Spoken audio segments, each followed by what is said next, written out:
Our first winner is the Southwest winner in 647 Shasta. And it's going to continue to do this, I apologize. This 1927 bungalow tucked away in Southwest Ferndale features a large covered porch perfect to relax and enjoy the neighborhood. The front yard features a small tiered garden with a bench to entice passing neighbors to stop and chat. Many of the plants and features will attract avian and pollinator visitors as well, so this house seems to have an invitation for all. Is there anyone here from 647 Shasta?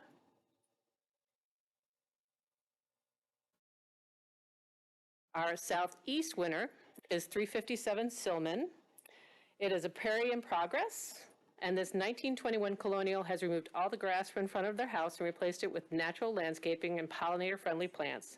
This yard was alive with honeybees when we visited, so it seems that the bees and the pollinators approve of the homeowner's choice. Is anyone here from 357 Silman?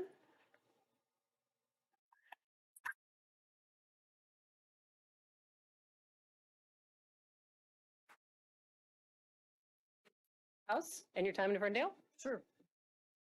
Go right ahead. I guess while I've got this platform, I'll say why I started this garden was I lost my mother in October, and she was a victim to a brutal, incurable disease known as multiple system atrophy, MSA. There's a local nonprofit, defeatmsa.org, but when she no longer to her love of gardening, I took it up and brought her over some potted flowers so that she could look at them from her seat on the couch. When things really started to get bad, I went all in just to get my mind off of things. And so this garden's really kind of a memorial for my mother. And my name's Kevin Yeswick, by the way. So now whenever I go out there, I feel still really close to her. So thank you for this honor. Free Palestine.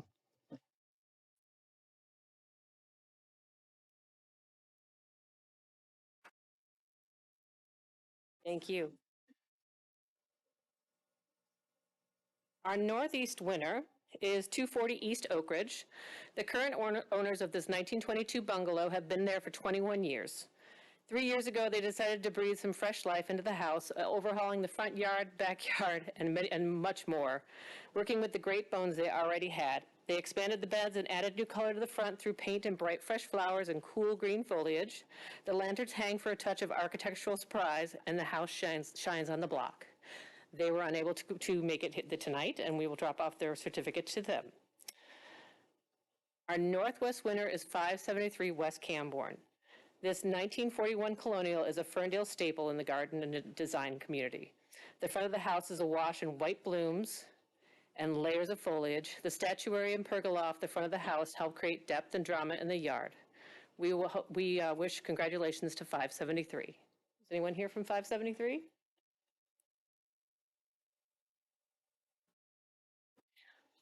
Hi, all. I'm Lynn. Suzanne and I are co-chairs for Art and Beautification, and I wanted to introduce you guys to the final concerts for 9 on 9. It's a project that our commission does along with the DDA. Jenny's here. And we have on September 1st, Amy Amaret is singing, and she's also the muralist that's responsible for the mural that's across the street from Schiffer Park on the side of the building next to that parking lot. And we also have something special happening on Sunday. Brian Fritz, who's an amazing artist, and he does live painting, is going to be there. And he's got all kinds of plans for things that are interactive with the community and with kids. So please come out and bring your children, and he'll have art for sale. And then on September 6th, which is a Friday, we have a rescheduled 9 on 9 concert at same time at 4 p.m., and that's the same for Amy's concert will be at 4 as well. It's the Vig Arcadia, and they will be performing at Schiffer Park. And then our final concert for the season is Brad Stewart on September 8th at 4 o'clock. We have a big event coming up, something that the arts side of Arts and Beautification has worked on for a couple of years. And we had our first event a few months ago, an artist think tank, and we collected 60 people from the community came out, along with council and our mayor. Thank you guys for coming. Hope you can make it to the next one, which will be Thursday, September 26th, and we're going to do a lot of fun things, and we'll have PJ there to do improv again, so you guys can come and enjoy. And we're also going to have a jam session at the end with artists that are actually musicians. And then last, but certainly not least, and then there's something else after this, we have the beautification nominations coming up at the end of September. So keep your eyes open for your neighbors who go all out with their decorations for Halloween. And then something that we couldn't post because it's top secret, but I want to share it with you guys, but I can't tell you when, and I can't tell you where, but I'm inviting you all to join us in a flash mob. If you want to sign up for it, there's a Facebook event on Arts and Beautification's Facebook page. If you're more of an Instagram user, it's in our bio. You can just click on the link and it'll take you to the sign up form. And then I will email you the details. So, but it's top secret. So once I send it to you, you're bound, pinky swear, to not say anything. So that's it for us. Thanks, you guys.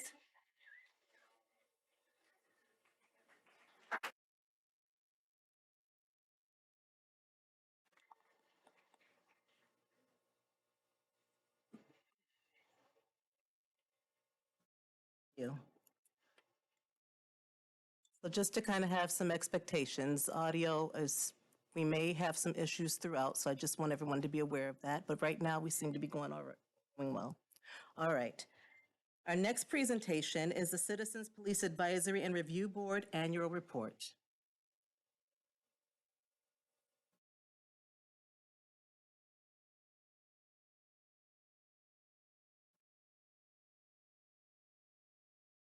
Good afternoon, Mayor, Council, and other attendees. If the other members of the board want to come up and join, that'd be great.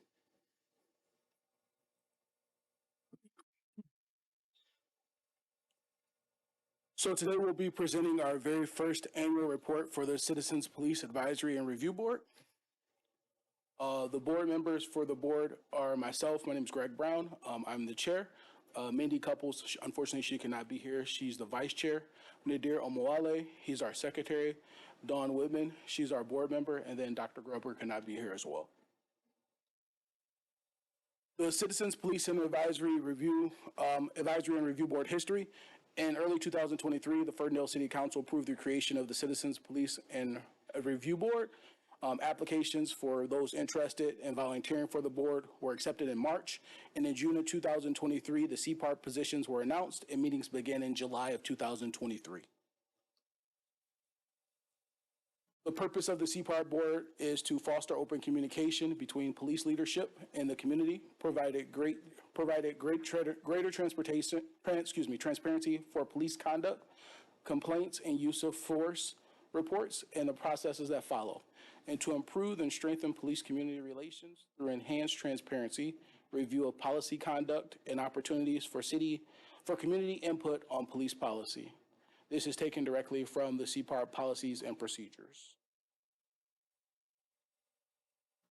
The number of inquiries and PCCs, police citizens complaints reported and concluded through the PCC process, and to assist the toughness, accountability, effectiveness, and accessibility and responsiveness of the department, and then to review all use of force, aka R2R, which is response to resistance reports provided to the board by the Chief of Police. If you look up, it is a definition that explains what the R2Rs are and the PCCs, which is the Citizens Complaint Process.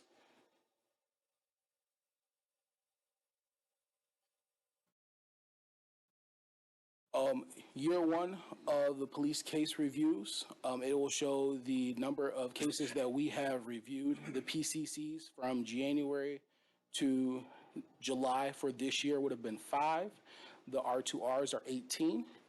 As far as from 9/23 to 12/23, because we started getting them in September of last year, we have 6 PCCs and 19 R2Rs. The board development use of force reviews. So at these monthly meetings, the board has came up with a system that we use to support or to document what we believe is sufficient with the chief, in collaboration with the chief. Number one is we review and support. Number two is we can review with follow-up questions. Number three is we can hold and request for more information. Number four is we can support with recommendation. And number five is reviewed and create a resolution to the police chief or the city manager. This year, we have reviewed and supported 14, and we have reviewed with follow-up questions 4. Some of the things that we are doing are reviewing policies. Some of the policies that we have worked closely with the chief of police to review current policies and procedures are the body worn camera this year, the taser policy, the pursuit review, mental health, and flock. For those of you that are not familiar, flock is the camera that law enforcement use to identify stolen vehicles. Accomplishments, have monthly meetings rather than require quarterly meetings so that we could establish best practice and expectations. Establish and consistent process for reviewing PCCs and use of force at each meeting. Develop a method to document and categorize PCCs and use of force reports to make more effective, analyze them, and prepare the annual report. Designate board members to positions of vice chair and secretary, and then attend the Citizens Police Academy. Our future goals, as the CPART moves through this new and unique process, we've established some priorities and goals to focus on. Ongoing in-depth review of bylaws and procedures. Make improvements as we see necessary to create efficiency and create a path that will assist in future boards. Community outreach, working together with Ferndale Police to develop at least one new program. Work with the city on media outreach and possibly utilizing a chip reader for animals found in the city. And then work with the city to update CPARP on the website and ensure that connections to the CPARP are easy to find for the community. Our last goal is to join NACO, which is the National Association for Civilian Oversight of Law Enforcement, to better understand the advisory best practices. That being said, we would like to thank Chief Emmy and Mr. JC, who attend our monthly meetings and support us on a monthly basis. That being said, are there any questions from the mayor or council? Through the chair. I have 2 questions. One, do you feel like you receive the information that you request every time? Absolutely. Okay. And do you believe that there's full transparency in the information that you're receiving? We do. Great. No Thanks. problem. I do have a question regarding flock. Was that, have you always been reviewing that, or is it just something recently that you're starting to? So when we get our R2Rs and citizen complaints, sometimes the word flock comes up as an identified hit on a stolen vehicle, which is why maybe the department chose to pursue them. So those questions come about when we review those. I want to say that we had probably about two things that we had some reviewed, but we had some questions about flock. So we just worked on that policy and talked to the chief to kind of work through that. No problem. Any other questions? Well, thank you to your board and for your volunteerism. We appreciate your citizenship and your stewardship. Thank you.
line up at the podium. Questions or comments? Comments, excuse me, comments. Well, there was a few things about the landlord sitting with them. I do believe the conversations I spoke with the landlord, he is here on his own volition by himself. He is here as someone separate. But ladies and gentlemen of the Ferndale City Council, thank you for the opportunity to speak today. My name is Keith Malcolmson, and my family has been the proud owner of Danny's Irish Pub, an establishment that has been part of our community for 40 years. Danny's is not just a business, it's a family legacy that the Reedy family has continuously owned a business in this great city for over 75 years. Our family and extended family have poured our hearts into creating a place where everyone feels welcome, and it's been a privilege for us to see generations of patrons come through our doors. Now, I'm not here to talk about our community engagement or all the inclusive community programs we've sponsored throughout the years. There are too numerous to talk in a 3-minute speech. Or I'm not to talk about challenging times of the COVID-19 pandemic, how we managed to support our employees with full pay and health insurance throughout. What I'm here to talk about is the negative impact on bringing an outside Class C license into our city will have on this community. I look into this room and I see the faces of the businesses that were named in their proposal. These businesses are standing alongside us, not only because Danny's is a pillar of the business community, but also for the negative impact it will have directly on their business as well. I'd like to ask the City Council a few questions. 1, how many other liquor licenses are available for sale in the city right now? I can think of a few. 2, Danny's is located as what is known as the TIF district, the DDA. How many empty buildings are available for lease in the TIF district right now? I took a 5-minute walk around on Friday afternoon. I saw 3 for lease in the windows. 3, does it make sense for another business to take over an already occupied space that is willing to meet the landlord's request for a rent increase and property upgrades? We don't think so. When the law changed with the Public Act 51 of 2006, which is the ability to move a Class C license from within the city limits to now within the county limits, it was not meant to be used as a tool to bypass other business owners or devalue liquor licenses. This will have an economic impact on the existing businesses in the city. The devaluation of existing liquor license will happen. It will become, why buy a license in Ferndale business when you can just acquire a cheaper one from another city and move it in? Also, this will have legal and regulatory concerns. The misuse of these laws, such as the Public Act 51, to bypass existing business owners and bring new licenses could set a precedent for future regulatory challenges. We must close this loophole. For me, my family, my close family, I appreciate your time.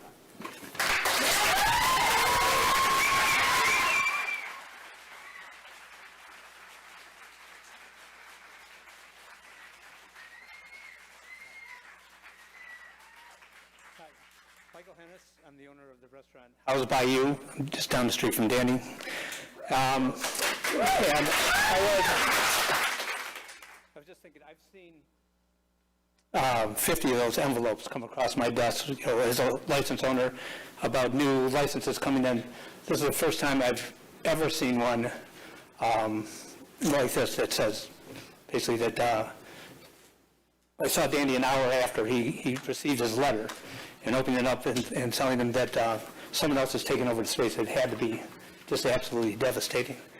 I had some notes written down, but a couple comments from what we just heard here.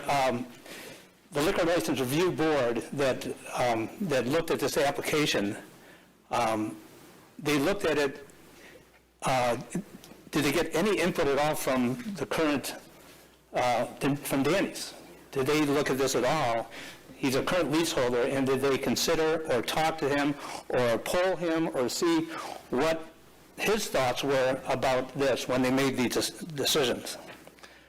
I've been a neighbor of Danny's for 25 years, and I've been a patron before that. There are not many places like Danny's left.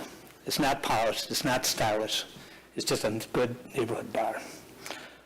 For many people, some in the audience, and Rick and Cindy back here, they told me a story many years ago.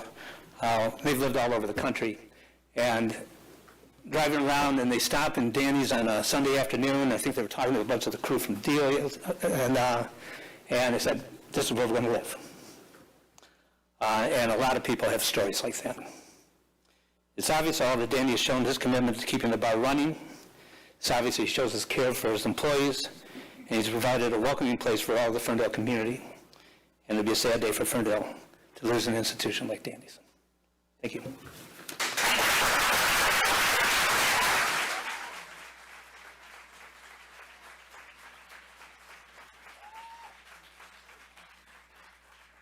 Good evening.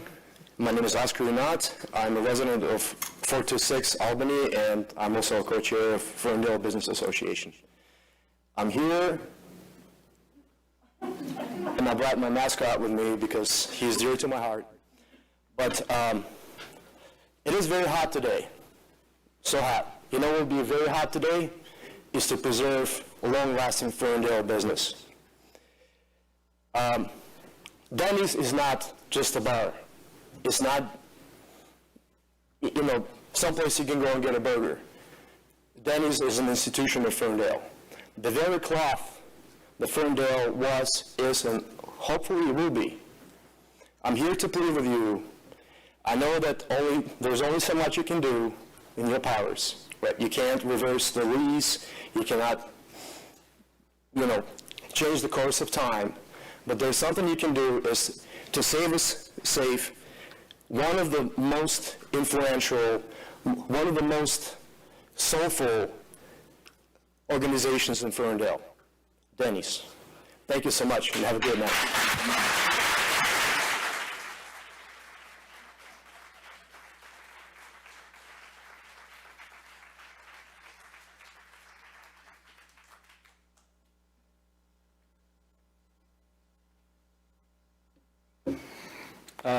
Hello, City Council, and everybody else. Thank you for the opportunity to speak here today.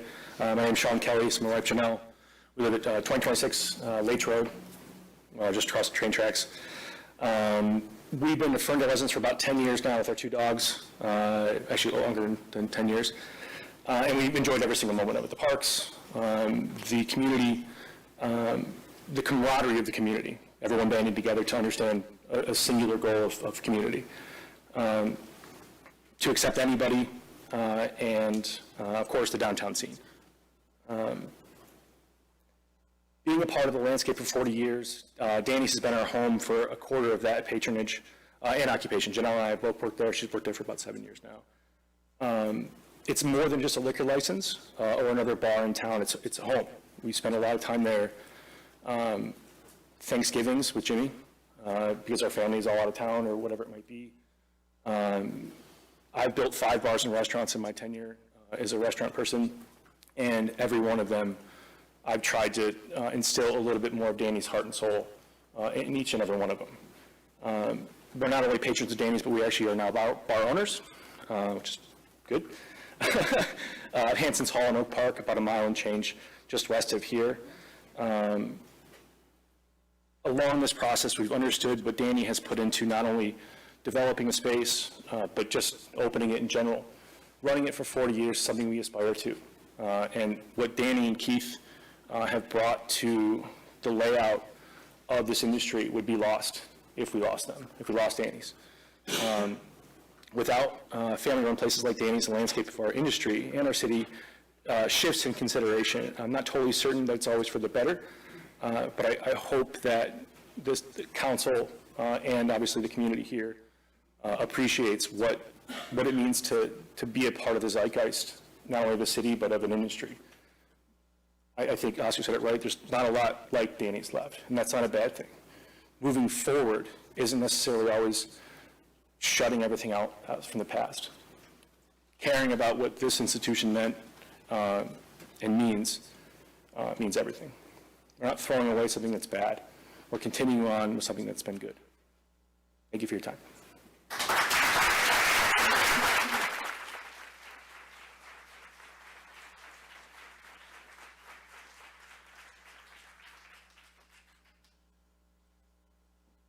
How's it going? My name is John Hughes. I'm the owner of a bike shop right across the street here in Ferndale. Obviously, Danny's is awesome. All these people here agree with that. What it seems to me is like the main point that I don't understand. Like Keith was saying, there's a lot of liquor licenses in Ferndale already that are up for sale. I don't understand why I'd be transferring one from another city into Ferndale. doesn't seem to make sense to me. Seems like if someone wanted to be here, they would buy it from Ferndale, not from Auburn Hills or whatever city they're getting it from. I think that's like the main point as I see as a business owner, taking away a business that's been here in Ferndale and from somebody else who wants to move in and take over just seems crazy to me. So that's, I'm fully supportive of Danny's.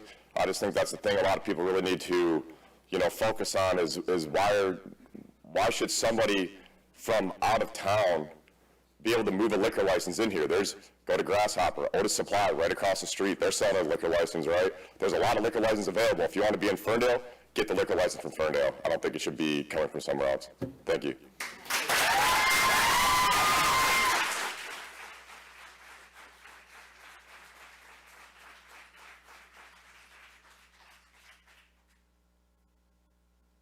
Good evening, Council. My name is Frank Plodzik. I actually don't live in Ferndale. I live in the city of Detroit, but this is a regular stop for my fiance and I.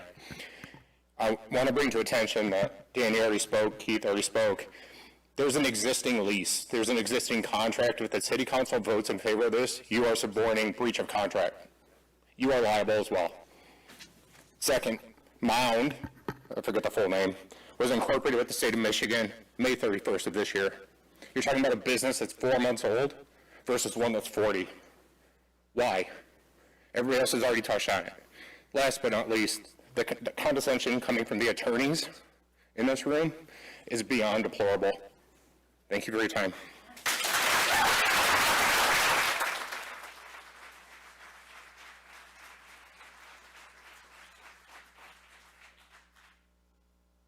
My name is Eris Palminius. I was a resident of Ferndale for 17 years. I commute about 40 minutes to come to Danny's, not because of any other reason than it is an iconic establishment that I've become a part of over the 17 years that I lived in Ferndale, but previous to that, I visited Ferndale and started there. It's a destination point. It's like the green rooms of Ferndale. You start there, you go to other restaurants, other bars, you come back to Danny's. They've been there for all the events, holidays. You don't see any issues there. There's never any problems. You can see these people turned up and left their jobs early. They're people that would be here if they didn't have to work tonight. She said this isn't about Danny's. This is only about Danny's. Thank you for your time.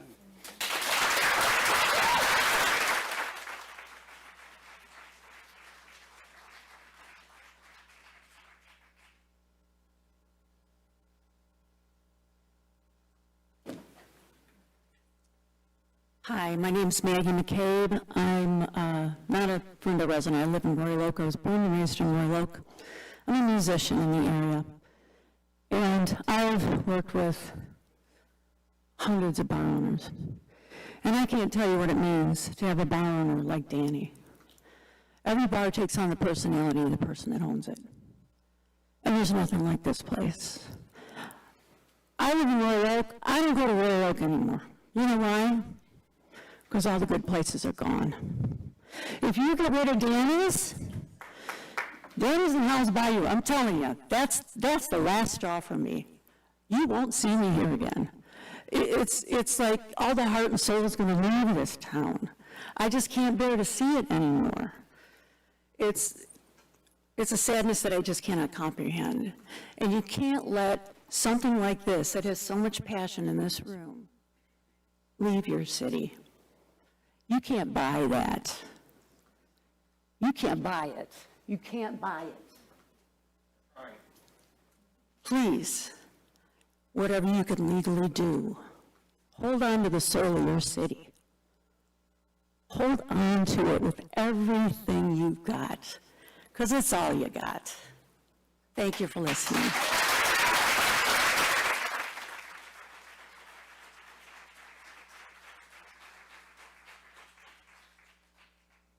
Hello, my name is Andrew Nichols. I am not a member of the Ferndale community. However, I do live in Royal Oak.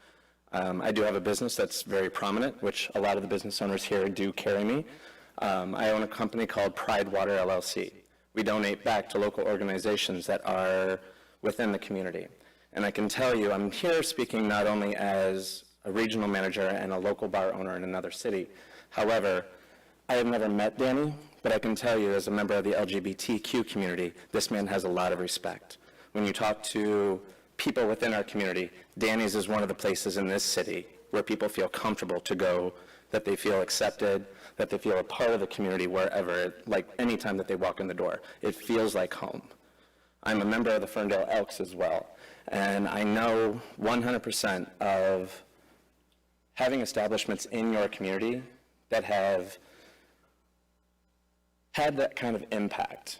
It's one of the first places where a lot of my friends actually felt comfortable going to in the city that were members of the LGBTQ community. So I'm going to tell you that to have something that has that type of legacy, and I love the fact that so many of the people in this room have said the word institution. It is not a bar. I am sorry, it is not a bar. It is an institution. This place has been around for 40 years. Don't let something like that go to waste. I can tell you that there's new places opening left and right. Why get rid of a place that has been standing for that long for a place that's untested, that's going to have the same exact kind of menu that every other place that's opening up in the Metro Detroit area has? Great. Burgers, they mentioned? Great. I can probably name 15 places in Ferndale that have burgers. I can tell you there's not a lot of places that have the character of Danny's. Thank you.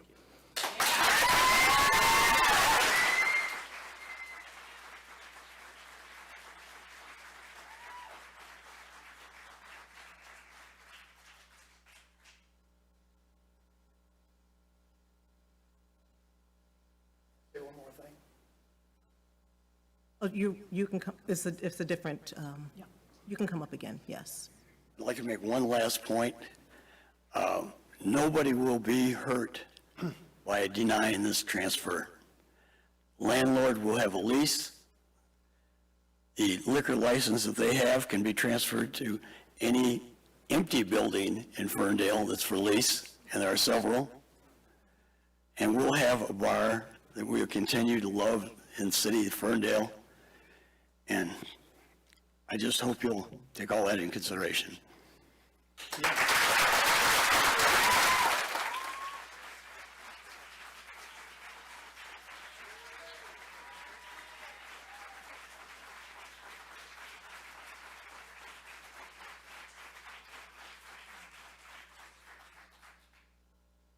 Hi, good evening, council members. My name is Mark Kiraviti. I represent the owners of this building, who is my mother, Mary Pappas. These buildings, I just want to clarify a couple things. I wasn't planning on speaking tonight, but I'm hearing some misrepresentations that I just wanted to clarify for the council. First of all, I am not here on anybody's team but my family's team. These businesses have been in my family. My grandfather bought the building in the 50s. He ran Nick's Bar from the mid-50s to the mid-80s. I used to work there as a teenager on the weekends with him, opening up. So, and then Danny bought the bar from my grandfather. In the process, while he had a successful business, he bought the surrounding buildings next door. So we also own 22828 Woodward, which is currently, our current tenant is the Imperial. So over the years, I've managed the property for my family 26, 27 years, somewhere in that range. In that time, next door in the Imperial, we went from an outdated Golden Crown restaurant to the Post Bar, which did major infrastructure and renovation, structural, mechanical, and cosmetic upgrades to the building. They went bankrupt in 2011, I believe, and then we were lucky enough to secure the Imperial, which has been a fantastic tenant. So these buildings, the two buildings, 100% of the rent pays for my elderly mother's care, and she relies on both those rents. They just basically cover her very expensive assisted living issues. So, you know, we are looking for improvements, and I'm just looking basically, I don't take a penny for managing these buildings for 27 years. We're looking to secure the financial future for my mother. And I think one thing that's important is that we've had conversations since 2019 about what is the future of Dan's plans for the building and his business. And I was forced in May to make a decision. We marketed the property in 2023. We listed it with a broker for lease with the hopes that possibly a buyer or a lease prospect for us would also be a purchasing prospect for Danny, because the business was for sale. That didn't work out. But in May of this year, I had multiple proposals in front of me that I, based on the timing of the lease ending in March of next year, it was time to make a decision. I didn't have a proposal from Danny's at that point. So whether and I said I certainly would have included that in my decision, didn't have an option. So I chose the best option that I had in front of me to secure my family's future. So I think that's something that's not being said here. So I just didn't want to be chastised like I am in, social media and such. That's my position. So I'm not on anybody's side but my mom's. So thank you.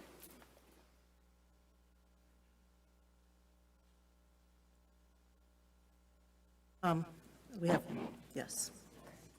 That's okay. Hi, Monica Mills, 275 West Breckenridge. I just wanted to remind you that for 40 years, Danny has given to every charity that's ever reached out to him. And that's what Ferndale is basically about. We look out for each other, we help each other, and he's always the first one to open his wallet. And I think that's very important. Keith touched on it a little, but you know darn well, all of you know, you've been involved in so many charities that he's always there for us, so.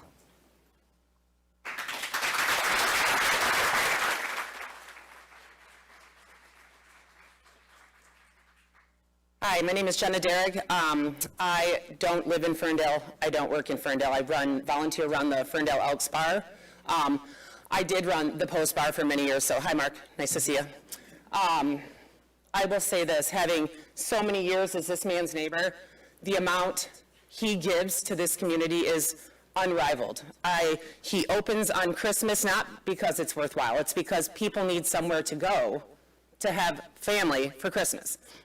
He does it on Easter, he does it on Thanksgiving. I have been to no less than a dozen celebration of lives for people that didn't have anyone else to do that for them. He did that because there's family. This is our family.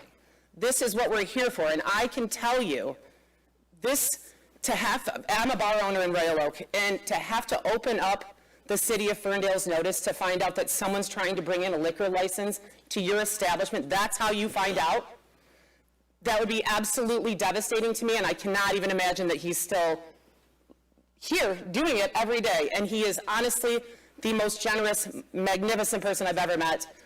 I really, really hope that you keep what he's built and the family that he's built, because a lot of this community only has there to go. That is their home. That is their safe haven, and they rely on him. And I don't know what would happen if they didn't have it. Thank you for listening.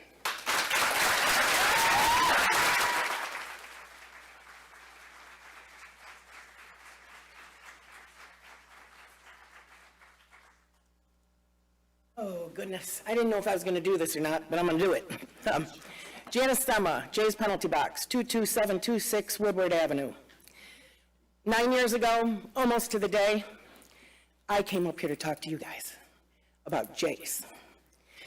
And nobody came. It was an empty room. A couple people said some sweet things and asked me about potato soup. We need Danny's.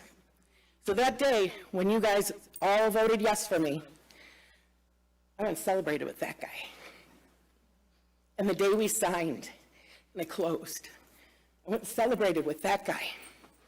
And then I opened and I got a poinsettia this big from that guy. He's everything. He is community. No one else is Danny Reedy. The day I opened, he told Beth, anything that lady needs, you go down there and help her. And she did. And I did. I needed everything. I didn't know what I was doing.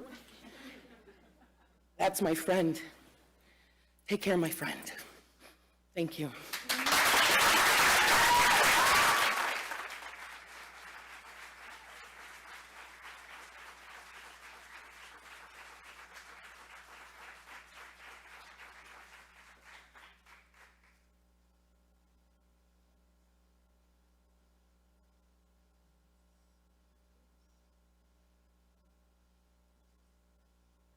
There was this question at the review board committee, and I've heard it mentioned tonight, so I just wanted to give you some information.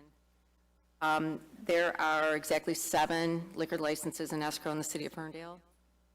All but 3 of them have either transfers pending or are in escrow to reopen or being remodeled. There are 0 available without a building. There's 1, 2 for sale with the building. It happens that this is not what this applicant was looking for. They were looking to lease a building. They weren't looking to buy a building. And so this worked out for them. And I checked personally with all of these licensees, and I represent many of them. So I just wanted the council to know that it is not for lack of getting a Ferndale license. There is not one available to us. Thanks.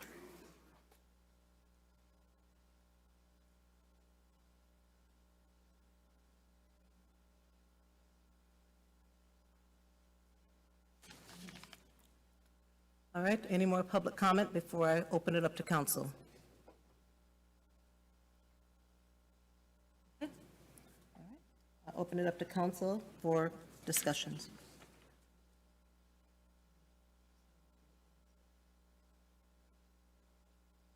Are we able to just ask questions? Can we just ask questions of Ann, or if we need legal, if we're asking legal related questions? Okay, just clarifying that. Sure. Who we're supposed to talk to. Through the chair, can I start with my barrage of questions? You may. Okay. So we've heard a lot tonight, and I've tried to jot some of this down to the best of my ability. Barely hear you in the back. Oh. Can you hear me better now? Yeah. Awesome. Okay. So I've jotted down as many questions as I possibly could. We already figured out, first of all, do we have verification that there are no liquor licenses available in the city of Ferndale, as the woman stated? Yes, no? I can't verify that at this time. Okay. And when we had the liquor license review board meeting, did anybody make Danny aware? And was he present for the liquor license review board meeting? Through the chair, he was not present at that meeting. He wasn't a party to that meeting. The notification would have been on the property owner, who has the current legal relationship with Danny's.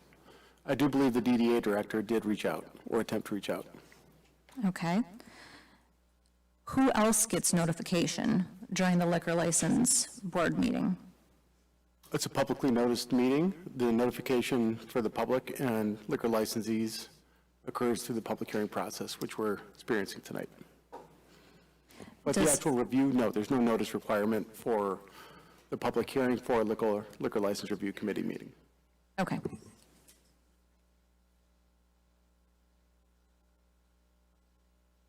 Can we get some clarity from the DDA executive director about the outreach efforts? Can we get some outreach from the DDA executive director on the outreach efforts? So, hi, Jenny Beaker, I'm the Executive Director of Downtown Ferndale. We followed up after the public noticed hearing. So from my experience during this, we have not previously reached out to any other public personages before a review meeting, so there was no reason for us to object during the meeting. We have since, once that meeting was held, reached out with Danny to discuss with him and his family, his business partners, what their intentions were and anything that we can do as the DDA to help keeping him in Ferndale, keeping him whatever works best for their business.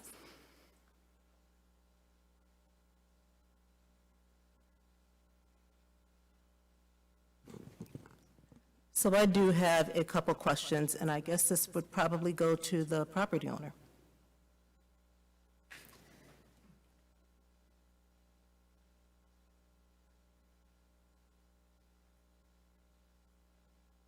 So I guess my question to you is just something I need to know for clarity.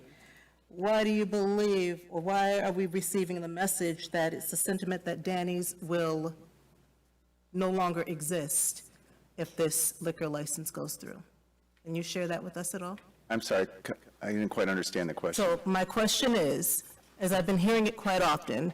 So my question is, why are we getting the feedback that Danny's will no longer exist if this liquor license goes through? So my question is, I mean, you're the property owner, so I'm assuming you've had conversations with the owner, and it's maybe something that I'm missing. Is it a communication thing or not? So could you share with me? Well, if, you know, I'll just sort of backtrack the process. Like I mentioned before, in 2023, I signed a listing agreement with Rick Axe, who's an experienced broker in Ferndale. He actually helped us acquire our tenant next door at the Imperial. So we had a relationship there.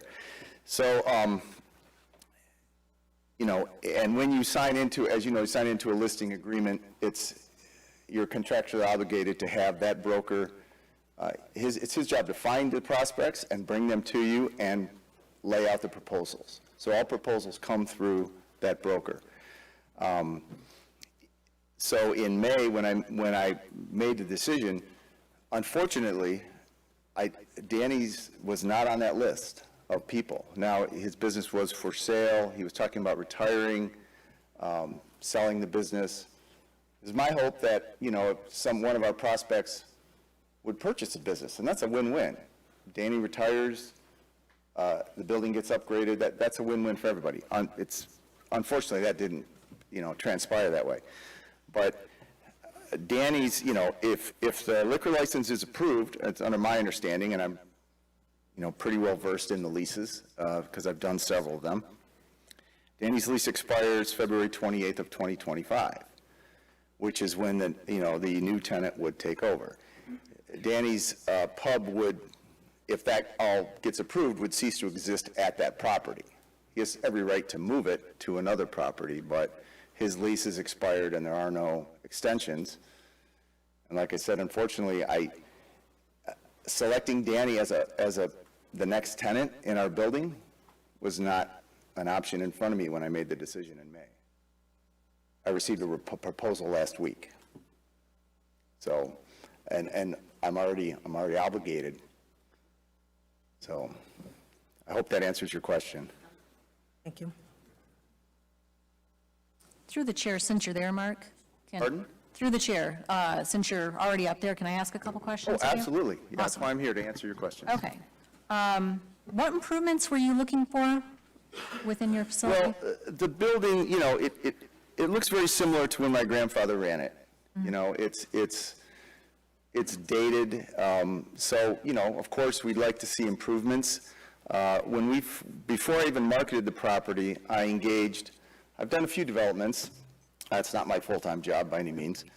But when I've always felt it wise to engage with the municipality, see what their wishes are for the property, and sort of incorporate those wishes into our planning, our future planning.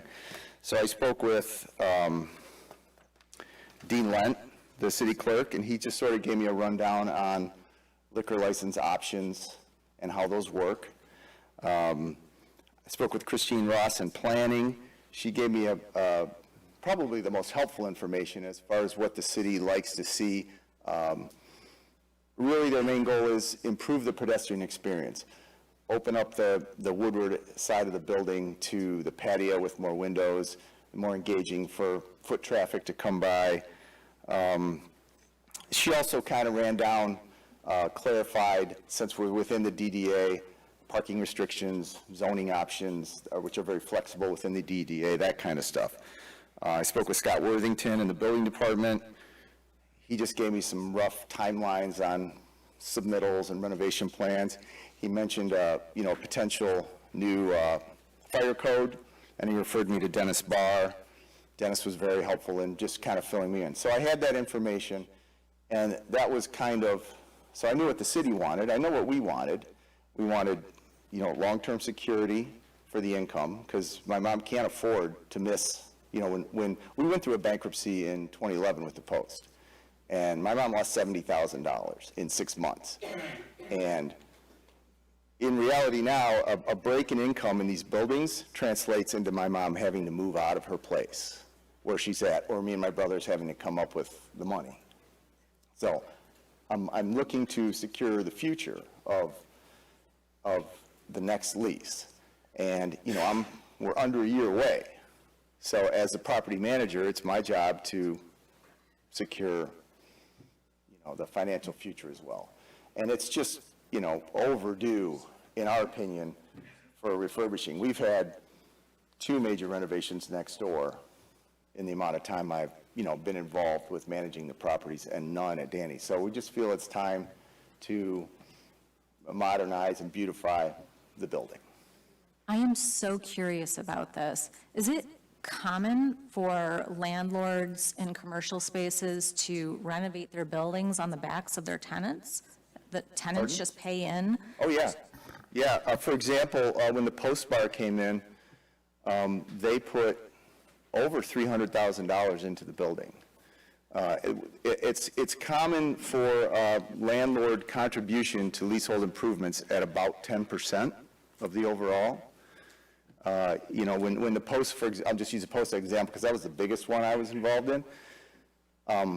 I scraped and scrounged and borrowed, you know, against the buildings to put $50,000 into that building because the roof was in disrepair and there were some structural issues. And I said, I'll give you the 4 outer walls and the roof, you guys do the rest. So it is common.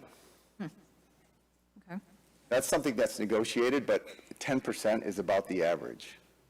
Tenant 90%, landlord 10%.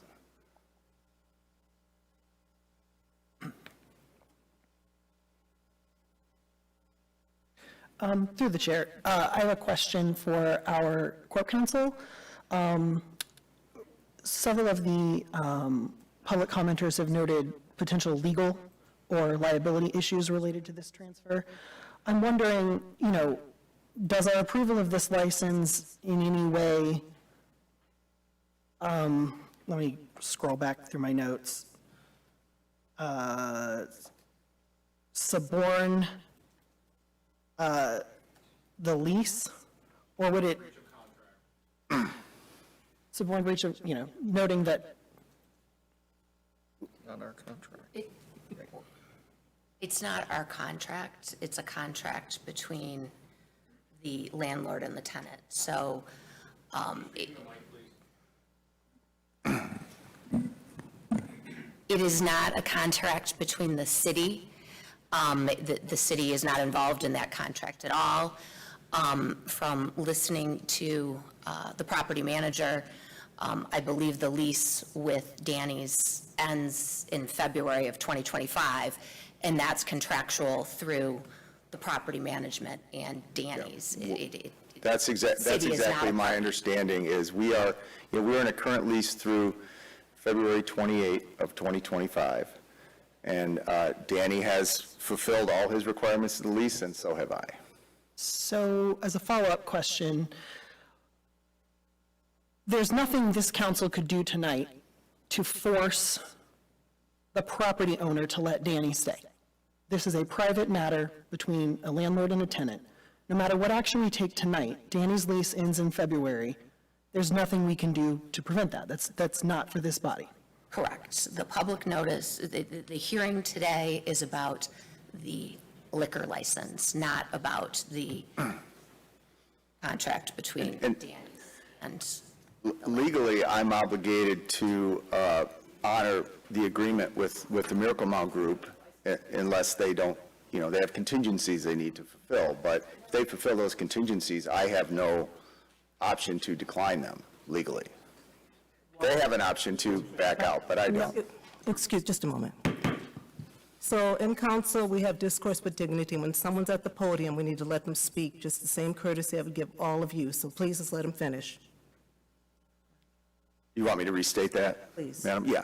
So currently, when I enter into an agreement in May, I'm contractually obligated by law to finalize that lease if the tenant fulfills their contingencies, which is in process. But it's not my decision to step away from them. It's their decision whether they choose to fulfill those contingencies.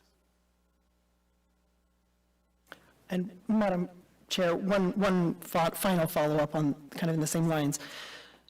If we were to deny the liquor license tonight, what practical effect would that have on the property owner, and this may be a question for you as well, Mr. Caravita, it may be a question for you. I've suddenly forgotten your name, Kelly. Kelly, okay. If we were to deny it tonight, what practical effect really happens here? Well, if we denied it tonight, we would have to, the council would have to make a determination that the criteria that's set forth in the resolution hasn't been met, and you would have to enumerate what of those criteria were not met. Then that part of, I mean, you can transfer a county-wide liquor license to the city of Ferndale. But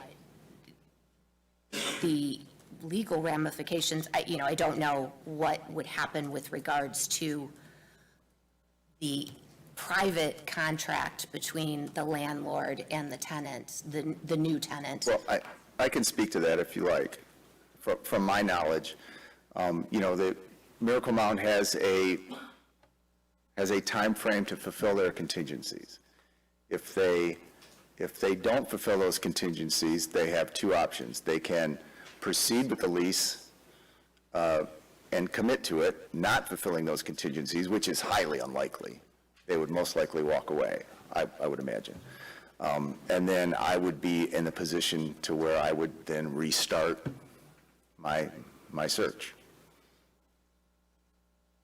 So I'd be kind of back to square one. Does that make sense? And if we don't meet, if we can't conclusively state that this transfer doesn't meet our criteria, because all of the briefing materials this council has and the unanimous approval by the Liquor License Review Board, which we are to take as a dispositive decision, if we can't articulate how this license would not be compliant with one of those things, would that not open this body up, would we not open the city up to liability? Well, if it's a valid transfer and meets the then criteria. there is a possibility, that, yes, that there could be a lawsuit by Miracle, by the LLC, that of why they were denied the liquor license by the city. So, yes. Through the chair, there was a question about devaluing Ferndale liquor licenses. Is that something that we should be considering in all of this? Well, I'm just not sure how any of that works. I think at this time, we have to go with what's currently in place in the city of Ferndale. If at some time at a later date, you want to revisit the liquor licensing, the resolution that was passed in 2015, if you want to revisit that and make some amendments, but that would be after this particular case. In regards to, I'm not sure who brought up that devaluing of the liquor licensing. But, if changes needed to be made, they would have to be made by ordinance or through resolution. I guess, let me rephrase that. Is there a financial impact to the city if we approve a transfer liquor license rather than grant our own liquor license? Through the chair, that's a comment that was made, but I have not seen any research or qualifications, so that's something that we would look for, but nothing has been brought to my attention about that concern. In the case of validating the liquor licenses, they're publicly available, so we can prove through Lara the number of licenses and those locations within Ferndale, of course. As to the intent of those licenses, whether they are free and clear to sell or free and clear to sell with the building, that requires diligence and follow-up and private conversations and relationships with those building owners and those brokers. So that, it would be difficult when we think about valuing those liquor licenses, because then you'd be creating a value based on whether it's sold independently or is the license sold with the building. And then how do you value that? And those things are subject to change because it's all private property interests. It's not the city's license. So it'd be a difficult question to prove. I think I think you've just hit on a great point that I want to clarify a little bit. So a liquor license is an asset. It is an asset owned by a business that can be alienated, sold, or in this case, because state law enabled it, transferred. So in this case, the business wants to transfer in the license they already paid for, they already have. Am I understanding that correctly? I can help if you'd like. Yes, sorry. Thanks. So, exactly right. A liquor license is an asset, and the state of Michigan has taken that asset and broadened it and broadened it. We have a quota system in Michigan. That means for every 1,500 people in the population of a municipality, you get one license. Then the state law changed to say not only can you transfer them within the municipality, but in the county. And then there are other types of licenses you can do. In terms of devaluing a license, I'll give you an example. In the city of Birmingham, they never went outside of their quota. They had 12 licenses since the 1950s until 2006. Therefore, the value of a Birmingham license was $1 million because the city wouldn't allow you to bring any others in. 2006, Birmingham changes their law, their ordinances, they have bistro licenses, they allow hotels to have licenses outside of the quota, they allow movie theaters to have licenses outside of the quota. So the value of a Birmingham license is the same as an Oakland County license now, just like Ferndale's is and will be unless I'm way off of the mark on my history lesson, and I've been doing this for a really long time. So this particular license that exists can be sold anywhere in the county for whatever the market will bear. And the fact is that it's bankable. If it doesn't have any liens against it, it can get as much, he can get as much money as he can for it. And the one that we found in Auburn Hills was just happened to be one that was on the market. And that's why we chose that. And I might add that the city of Ferndale has approved intra-county transfers a few times. I mean, the last one we did was VV7, I think, which is going to be the event center. And there might have been others, but I'm not looking at the list. And also you have in Ferndale, you have what are called redevelopment licenses. Vester Operations is a redevelopment license, so that's a different animal altogether. That can't be moved from a building. So that is granted under a completely different section of the code. It's a $23,000 license that can't be removed by law from that building. So that's how the values work. There's no magic. It's just like buying a car or buying a house. It's whatever the market will bear and what kind of outside forces come to bear on that price, such as happened in Birmingham.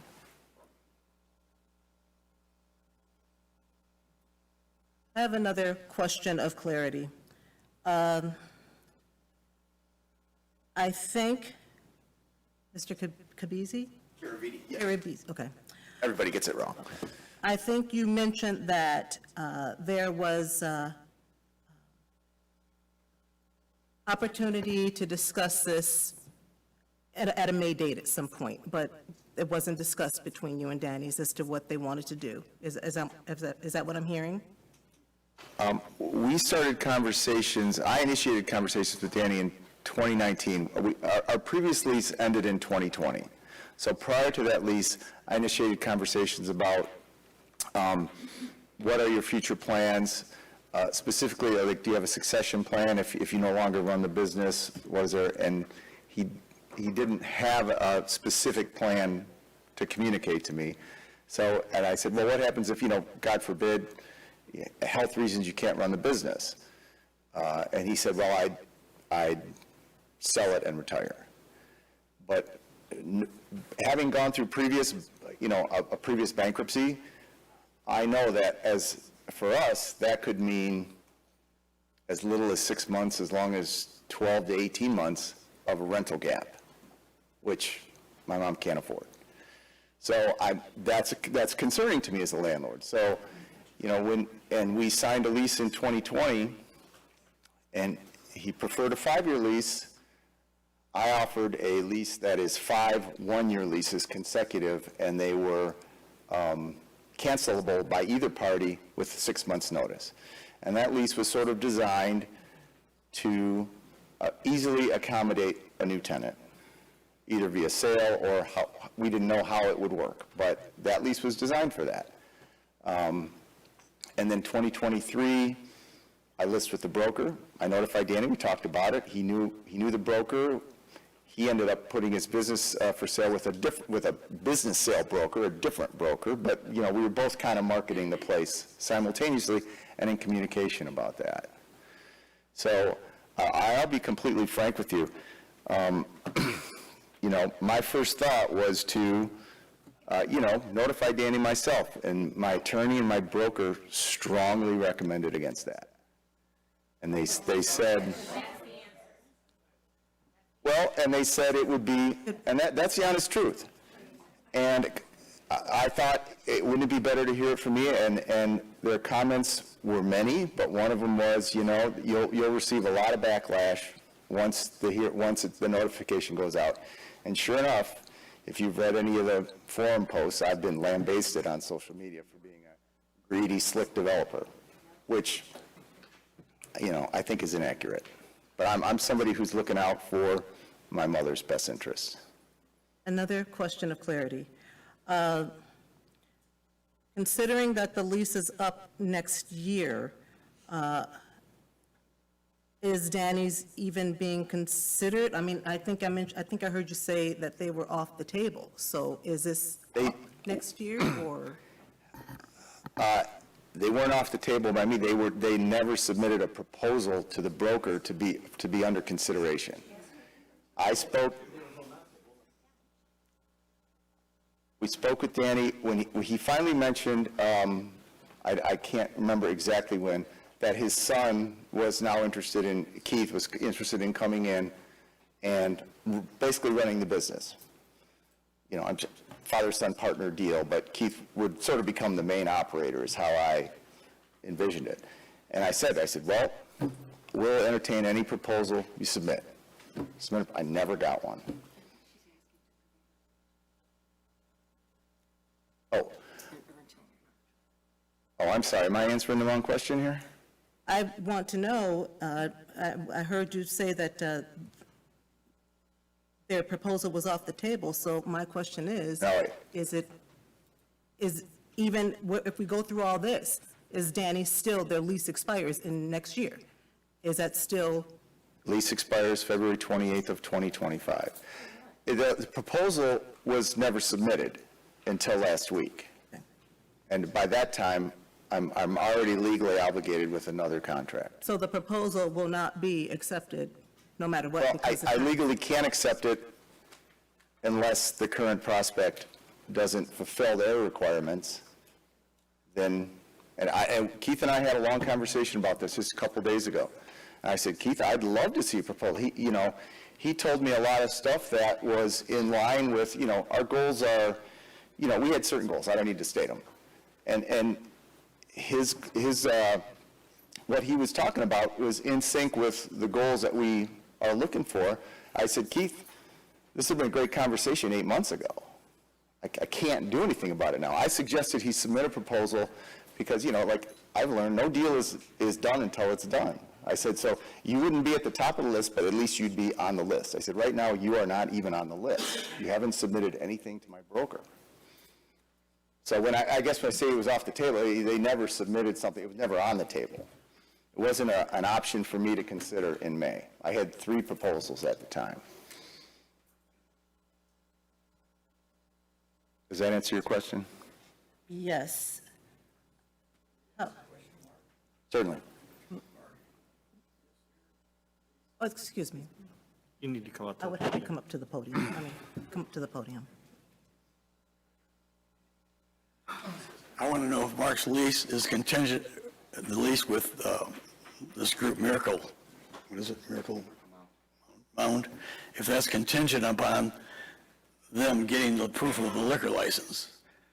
And as he said, we are in the process, we did submit a proposal, but we're also, it was just a draft of a proposal where my attorney's working on a real proposal right now, which would pretty much mirror what they're offering. And if the lease is contingent upon them getting a liquor license, and if the liquor license is denied, then they don't have the lease. That's the way I understand it. Is that correct? Well, they have other options. I mean, it's their choice. It's my understanding that if the liquor license is not approved, then it's the tenant's choice or the prospect's choice to proceed or not. It's not my choice. And through legal, may I ask again, I'm looking at the criteria that the liquor license went through regarding to move this forward. Were you the legal representation there at that time? I was not present at the review committee. Okay. For the review committee board. I understand Dan was there. Yeah, okay. Was it understood? Did all of this criteria, well, I'm presuming that it was met because the liquor license review committee, I think it was a unanimous vote. Is that correct?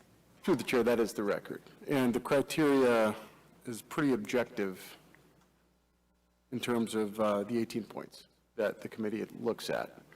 The committee is principally looking at consistency of use, consistency of occupancy, whether the occupancy is going to change, to be subtracted. The committee is looking at the criteria, which is objective. And so principally, the committee, when they receive an application, is reviewing the business proposal, the history, the occupancy, whether there's going to be a change in occupancy, whether there's going to be a change in use, and whether those changes impact vehicular traffic movements or parking, and so on and so forth. Those are the things that are under review. In this case, the type of business use doesn't change. The occupancy doesn't change because the square footage didn't change.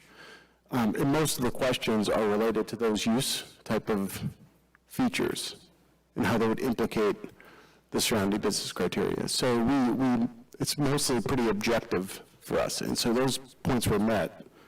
I would comment, too, in terms of an inter-county transfer license, the city does have a history of approving these licenses.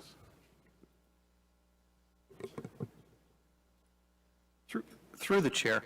And I don't know if this was a criteria for the committee, but question number, actually it's question C, regarding alcohol sales of more than 50% of its revenues. And their response is the food to alcohol ratio will be 60% food, 40% alcohol. But is there a requirement that they provide some examples of what their menu is going to be in order for us to say that, yes, this would meet the criteria of under 50%? Because right now, I believe Danny's you're probably more than 50%. You are under 50%? There's no way to determine how you're going to do 50% or 60% of the food. It's going to be up to the public to determine that.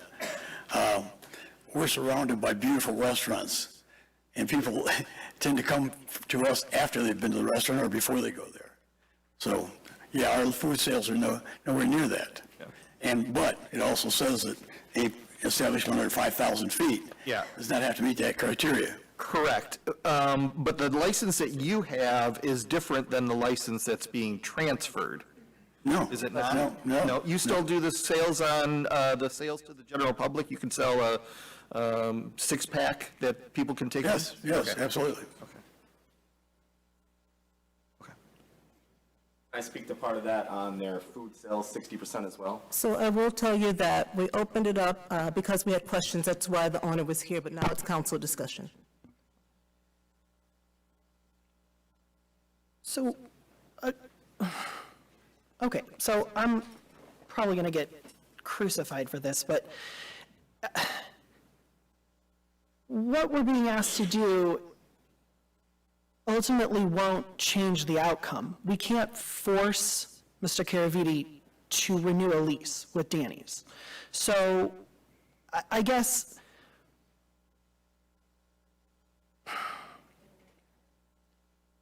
I don't know what I don't see any reason why we would not do this. This is a private matter between a private property owner and a private business owner. And we could deny the license and interfere in the business relationship of the property owner, but that doesn't change the fact that Danny's did not submit a proposal on time, now wants consideration of their proposal. I mean, this has all been stated very clearly. I'm getting a lot of very odd looks from the audience, but we've all been hearing this tonight. There was a deadline in May for people to submit. That is incorrect. Mr. Caraviti, you can comment answer the question, not the audience. That, sir, was a self-imposed deadline by me. Okay. I have... He's the property owner, that's his right. And here's my reasoning why. We listed the property in May of 2023. No activity for a year, none. Finally, I get 3 proposals, kind of like within 2 weeks. And they're official proposals, people with multiple other restaurants, a plan, a long-term plan for the building, and solid financial backing. So all criteria that we look for in a prospect. So after not having any proposals in a year of serious marketing by the broker, and so May to March, what's that, 10 months or whatever? I'm 10 months away. What choice do I have but to choose from one of those proposals? And they're all qualified operators. So I chose. Through the chair. Stop. Through the chair. Was Danny's notified that the property was up for sale back in 2023? Property has never been up for sale, sir. It was listed with a broker for leasing. And yes, he was notified right away. Okay. I mentioned that before. We were hopes that we would bring in a prospect that could potentially be a buyer for him. When he listed as to sell the business with a different broker, we viewed that as him potentially bringing a lease tenant for us. It could work either way. It didn't work either of those ways, but that was how it was viewed at the time.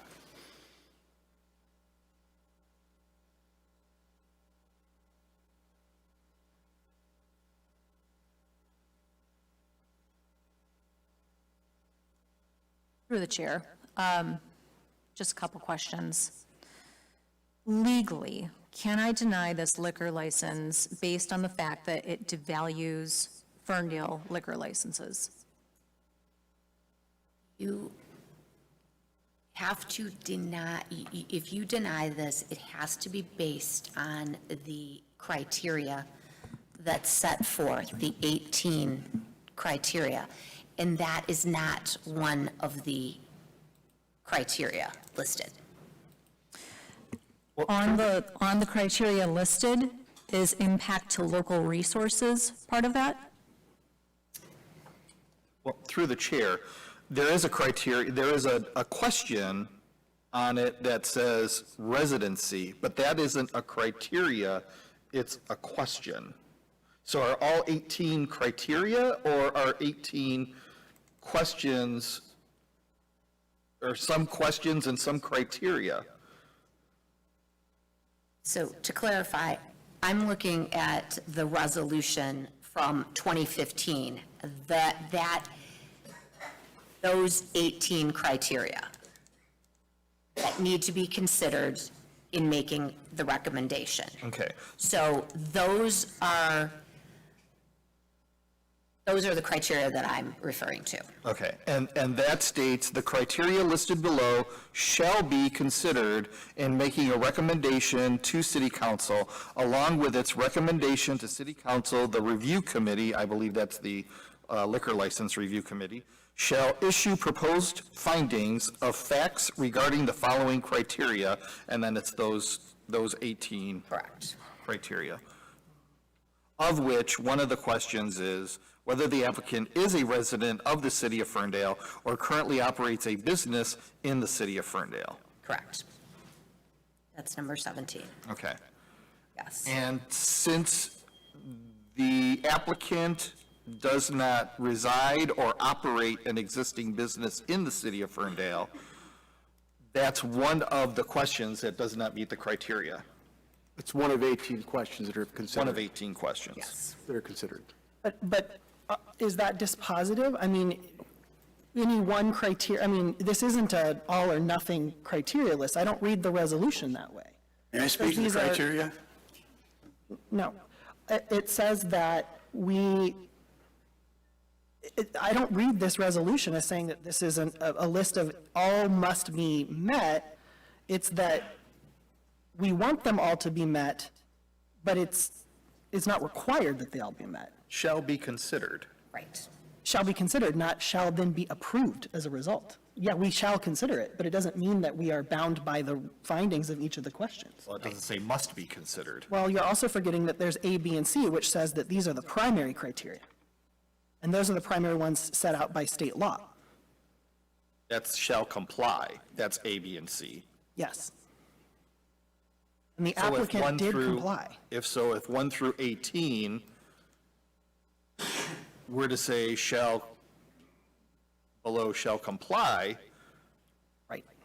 In making recommendations. It just says we consider the 18. The 3 are the mandatory items. They shall comply, they must comply with the 3 criteria.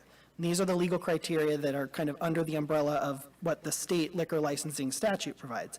But then you have the 18 criteria. It just says we shall consider them. It doesn't say we're bound if all 18 aren't met, because we have business owners in Ferndale with liquor licenses who are not Ferndale residents. Correct. And their LLCs are not based in Ferndale. Like, we would be setting a very, frankly, untenable precedent. Precedent has already been set. Right. Yeah.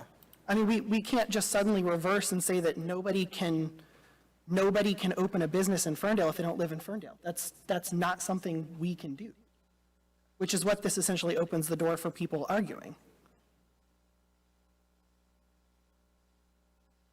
Can I speak to this? So public comment is closed, but because you are a direct part of this, I'm going to let you speak. Thank you. Under letter A of this resolution, it says the applicant's proposed operation is utilized in conjunction with new development. We're not talking about new development. We're talking about an established business that we brought up when nobody wanted to buy in Ferndale and turned it into a successful business, and now they want to take a license and come in the back door and take away our business. I don't want to move out of Ferndale. I love Ferndale. And I don't appreciate them, just trying to slip, and I don't know what happened with the board here. They never notified me what was going on, so I could have addressed this at the time. I had no opportunity to discuss this with them when they interviewed or took into consideration this proposal. Through the chair, are we able to remand this back to the Liquor Review Board so that they can consider Danny's input? Through the chair, what we have to consider is the council resolution criteria for considering liquor license review committees. And the criteria that we reviewed was for an application between 2 parties, and that's what we can review. Meaning because Danny is not actually a partner in this legal arrangement. It wasn't being reviewed, correct. What was being reviewed is a proposal from Charlie's Tavern and the landlord. Got it.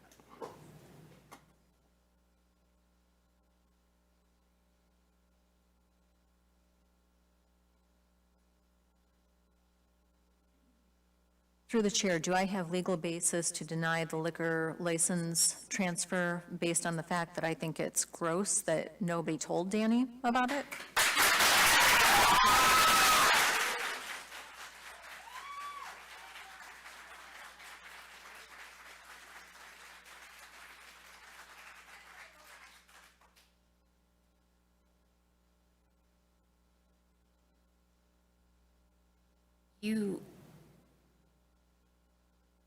That could be under criteria 3, which would be input from the residents and surrounding business owners.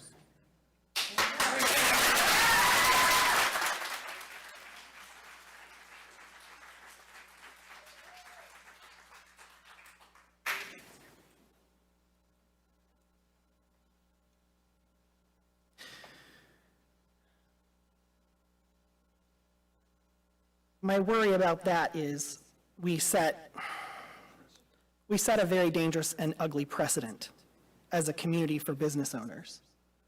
And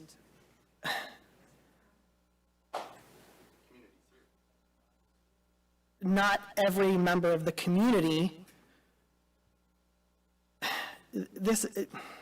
we can't say that we're going to select and be this selective when people meet the legal criteria because we don't like the circumstances. We just can't. Because then who wants to cite their business here? Then who wants to move here? Who wants to stay here? Great, that's wonderful, thank you. But there are other businesses, and there are other businesses who may want to come here. And when we set a precedent that says that we're going to... Let him speak, please. Can we let him speak? Hello, I am speaking, thank you. And so when we set this precedent and say that we're going to deny legally valid transfers and licenses, where does it stop? When do we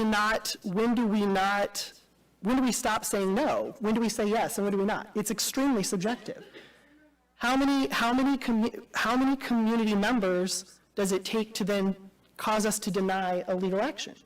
Is it one person showing up and saying, I don't like this? And what if it's the other direction?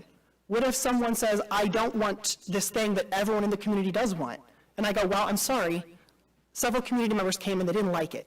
And unfortunately, that means I'm not going to approve it. It goes all the ways. It's not as straightforward. I know this is a very emotive subject, and I know Danny's here, and I know this is hard, but what this is us doing a neutral thing as neutrally as we can, because if the community were to make the final decision on every decision this council makes, you would not like the state of the community, because we have a lot of different opinions. People want a lot of different things.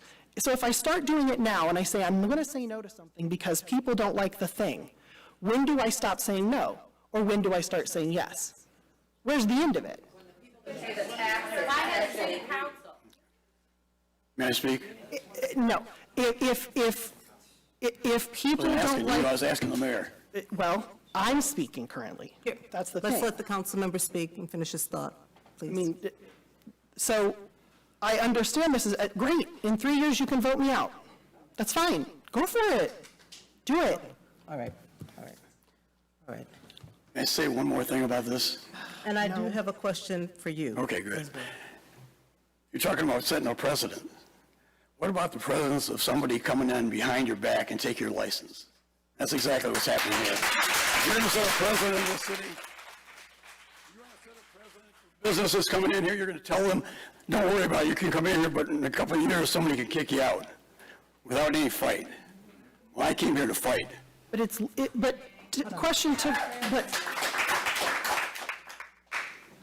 So my question to you, and tell me your name again, please. Dan Reedy. Dan Reed, okay.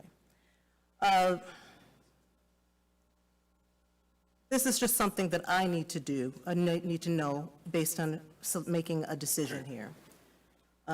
Is there any particular reason why a proposal was not made until now for you? Yeah, 5 years ago, when we negotiated the last contract. It was 5 one-year contracts. I wasn't unhealthy. Mark felt I might be, and that's why he did it that way. I understood that. About a year ago, I lost a few of my employees, and I started thinking maybe it's time to sell. I had a legitimate offer on the table, and then my son said, I wish you hadn't accepted that. There's a letter of intent. I wish you hadn't accepted that. I'd like to get in the business. So I thought about it, and I said, okay, we'd like to, I told Mark we'd like to have him consider us. I had negotiated 7 contracts with them before this, 7 5-year contracts. In each one of them, it had always been between the Pappases, Caravini, and myself. And we talked about it. His attorney sent me a proposal, and I sent it to my attorney, and we went back and forth with it. I didn't realize, because he had hired Rick Axe to take care of the leasing the place, that I had to submit one through him. Once he told me that, I submitted it right away, or at least a sketch of one, and we're still working on the legitimate one. And then all of a sudden I get this letter in the mail saying that there's a liquor license wants to go into where we're at. I feel I was blindsided. So you're saying there's information that you did not know, and when you knew it, that's when you submitted? Exactly.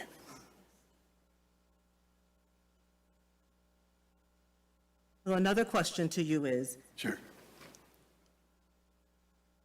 even if this liquor license is not approved,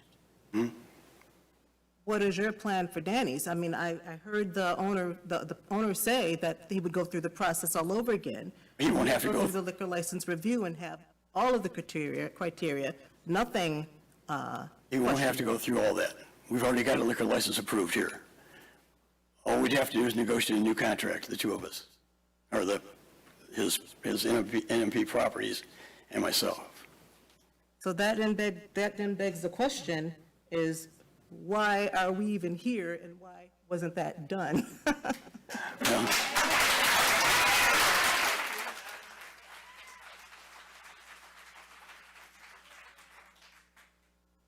Just for clarification, we listed with the broker in May of 2023, and I received the unofficial proposal last week. So I think part of the disconnect is Danny not realizing the protocols of when you list with a broker. You know, I'm under a contractual agreement with them that all negotiations for the lease and stuff are handled by the broker. In the past, we have done it, I've always done it directly between myself, tenants, and our respective attorneys. But when you list with a broker, you have a contract with them that they handle that. So I think there's a disconnect that Danny didn't quite realize. He just said he didn't realize it until we talked last week. But that was a year after he was notified that we listed with the broker. So I do have something else to say. Go ahead. And I just, as far as timing, why wasn't it done, that's the answer. You know, an analogy, our tenants next door, their lease is up June 1st of 2026. They've already approached me. We've already come to agreement on terms. We're just waiting to make it legal because it's, 2 years out. But that, they were proactive in approaching. They knew their lease was up. They want to be there at least another 10 years. They approached me. We engaged. We came to a verbal agreement. The leases are draft. They just haven't been signed yet. So I guess. So why didn't that happen? That's the $60,000 question. So I guess what I'm kind of just reading between the lines, and I'm sorry to be prolonging this, but I like to have clarity before I make a decision here. It sounds like that when the broker came into the position, came into the conversation, the communication between you and Mr. Reed stopped, and Mr. Reed wasn't aware of some of these things. What's bothering me about that is that we're here at the dais to make these decisions about a liquor license, whereas it was really just about communication, broker or not, between you and the owner. Well, there was communication. I mean, Danny and I will both admit that we haven't had the best relationship, tenant-landlord relationship from the very beginning, and we don't need to go into any reasons why. But we communicate on what we need to communicate about. But I think I explained what I perceive as the disconnect with Danny not understanding the protocols, and not His son Keith seems to have a very good business sense, but he wasn't involved, unfortunately, at that time, or maybe we'd be in a different place right now. But, you know, I have a tenant who is, I guess I'm just defending myself here a little bit before the room jumps on me, but have a current tenant with no future plans for the business except sell and retire. And then I have 3 solid prospects. 2 of them didn't even want a liquor license. They were going in a completely different direction. So I just thought, you know, I thought, why would I lease to a prospect that isn't taking advantage of the income and stability of the business that a liquor license can provide on that block? Because that's all it is bar restaurants on the block. So I didn't think a deli or something like that was as strong a business plan, as I wanted to keep it a restaurant bar for that reason.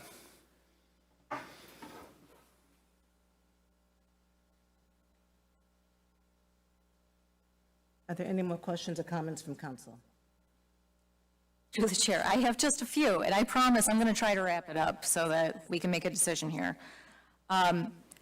How many of the 18 criteria needs to be met in order for us to approve, and how many, if we didn't find it met the criteria, would we need in order to deny? That's really a question of council. The committee gives you the recommendation based on the 18, and that's what we can do. The committee consists of staff who consider the impact of a liquor license on general operations, such as public safety, police, fire. I think it changes, especially with its occupancy. That's going to bring in the perspective of the building official. It's going to bring a perspective of the fire marshal. That is what we are here to talk about in terms of parking and vehicular traffic. So we base our recommendation mostly by operations, because the statute takes care of most of the legal requirements. We're creatures of the state. So where the city has influence is council's resolution to dictate 18 points of criteria that we should consider for our special downtown circumstances. And that's what we do. But it's up to council to consider. Through the chair, there is also one member of council that is on that review committee, and that's Councilwoman Kelly, who's not available to be here tonight.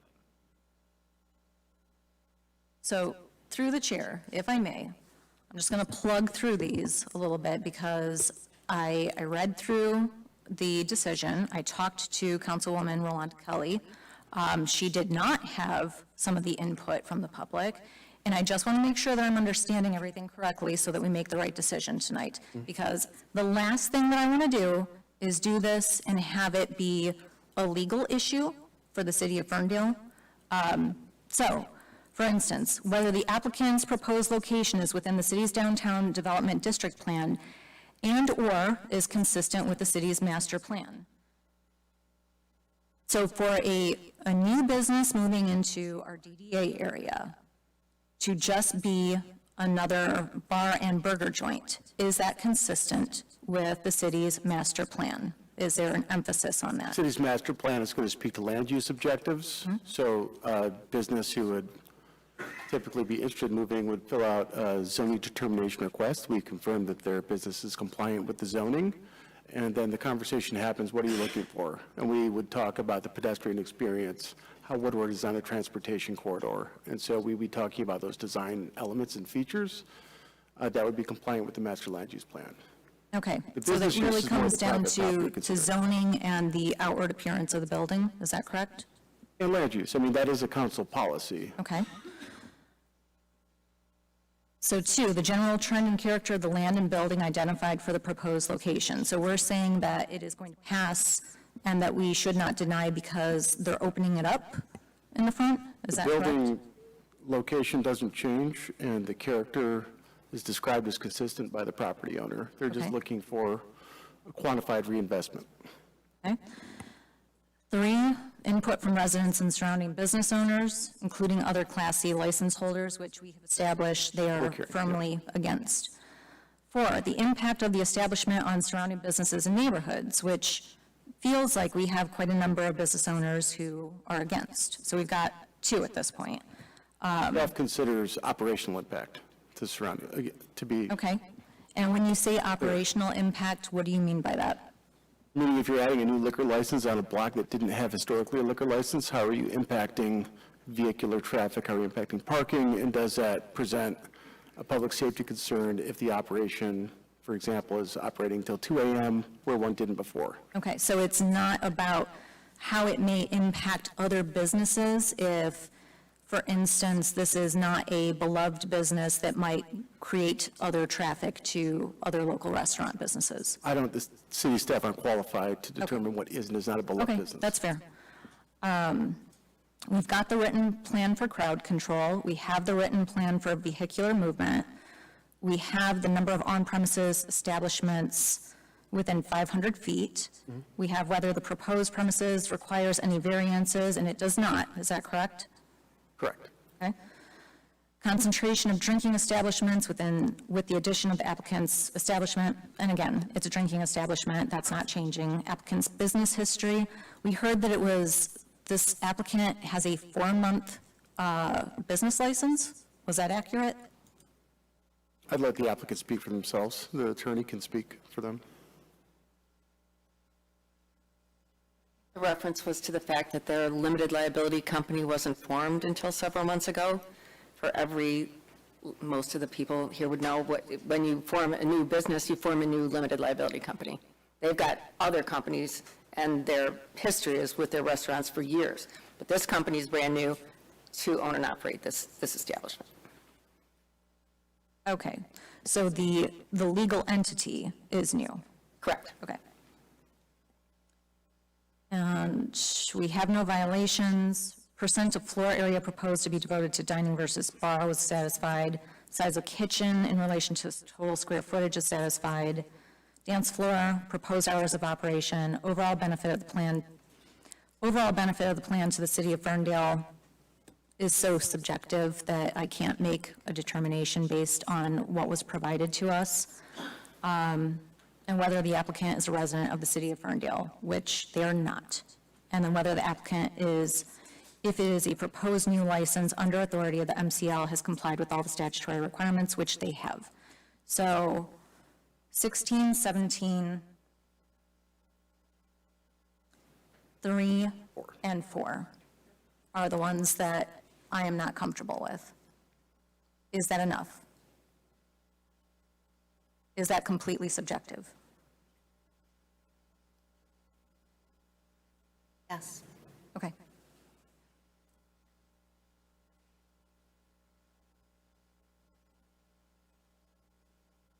Any other comments from council? Discussion.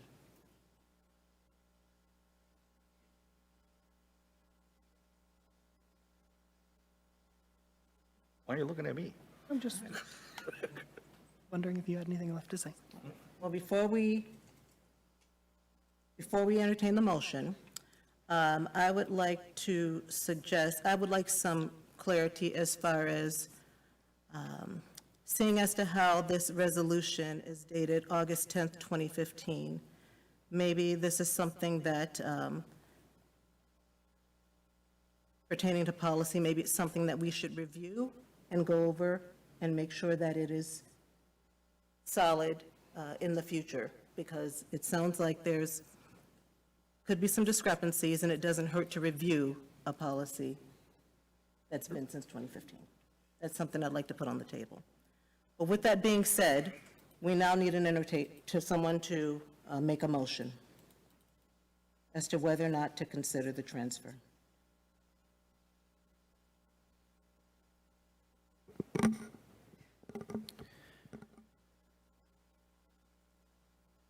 No, I'm looking at Councilwoman Mikulski's thing, seeing if she wrote down anything that she wanted to include in a motion. I'm really bad at crafting the motion. Through the chair, sorry, I'm having this banter with another council member. Were you looking at including items 3, 4, and 16 and 17 in your motion? My motion to deny? Your motion? That's what I was trying to do, but I'm not very good at crafting it. Okay. Open to suggestions.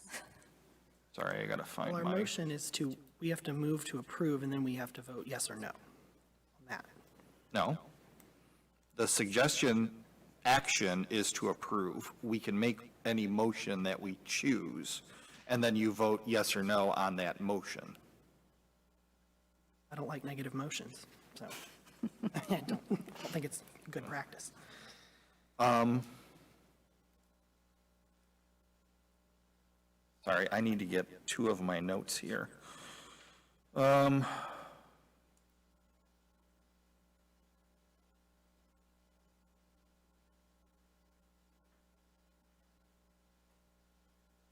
I move to deny the recommendation to the state of Michigan for the transfer of an inter-county Class C liquor license for Miracle Mound LLC located at 22824 Woodward Avenue, Ferndale, Michigan, 48220, on the grounds that item number 2, the general, number 3, input from residents and surrounding business owners, including other Class C license holders.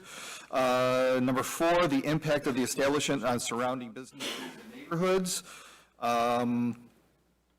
Number 16, the overall benefit of the plan to the city of Ferndale. And number 18? 17. 17, whether the applicant is a resident of the city of Ferndale or currently operates a business in the city of Ferndale, have not been met. Support. Very well crafted. Polika? Yes. Mikulski? Yes. Johnson? No. Leaguesman? Yes. Denial has passed. All is passed.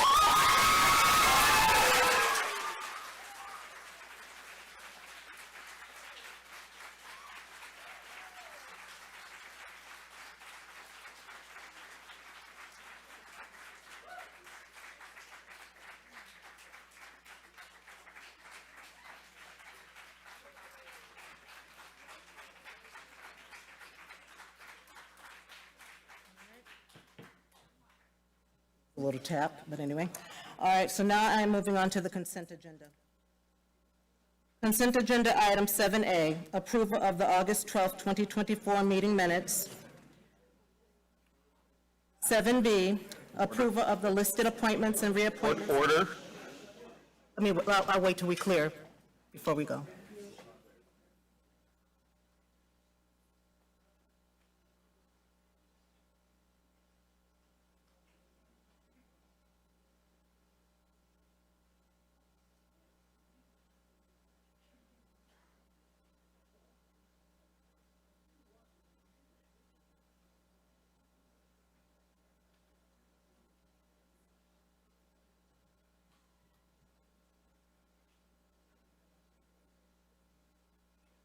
Okay, all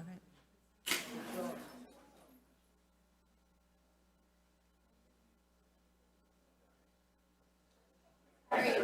I really need for you all to clear so that we can get on with our council meeting.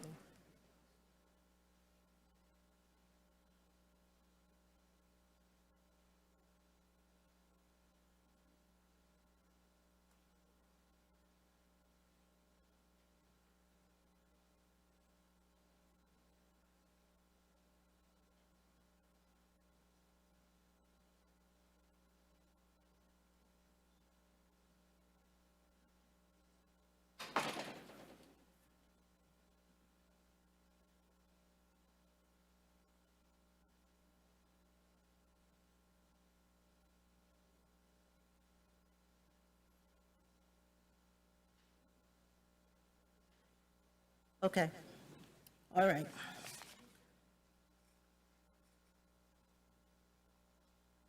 Consent agenda item 7A, approval of the August 12th, 2024 meeting minutes. 7B, approval of the listed appointments and reappointments to the city boards and commissions.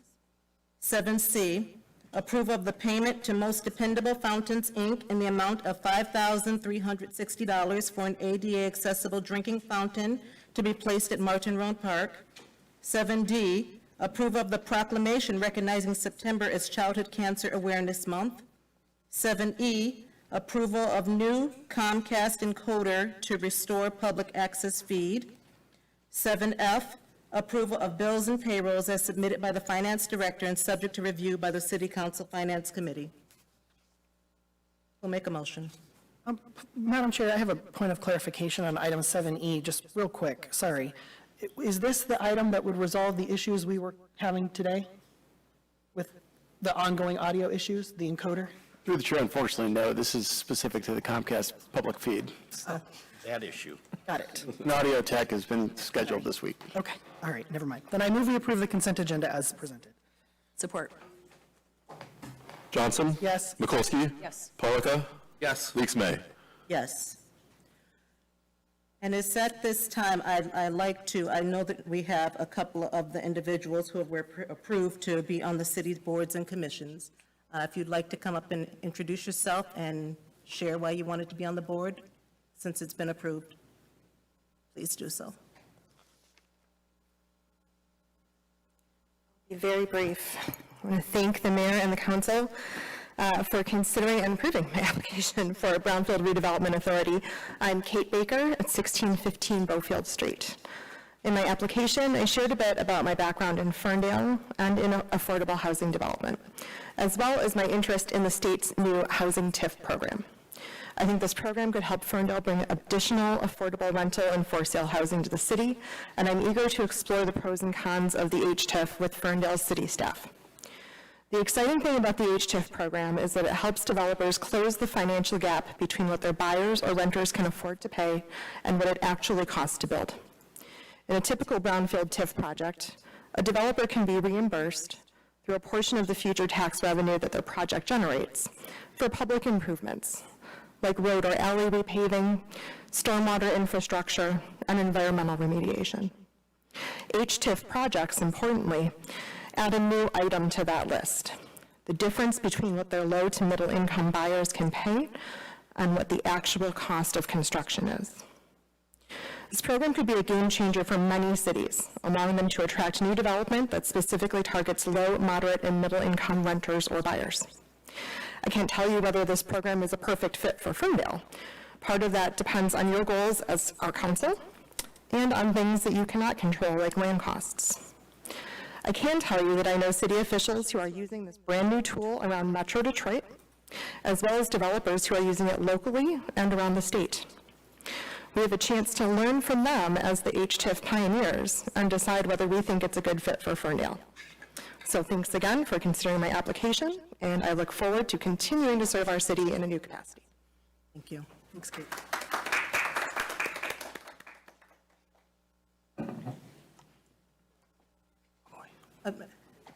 So actually, this is actually was for the boards and commissions. Was there?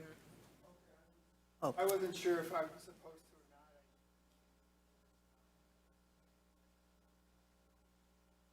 Any other? Okay. All right. With that being said, we are moving on to the regular agenda. Item 8A, approval of the annual contract with the Davie Resource Group for the urban forestry services in the amount of $34,232.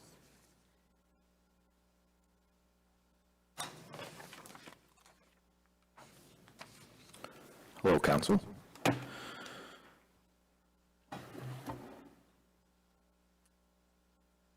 So just to start, and I read this 10 times before I realized where I actually should have started was to update everyone on the pricing that's included in the council agenda item. So for the price for this contract is $34,232 in total. That includes $5,000 for additional up to amount services. And the regular contract is for $29,232. In 2023, it was $28,875, which is about 1.2% change. So that's actually not bad year to year.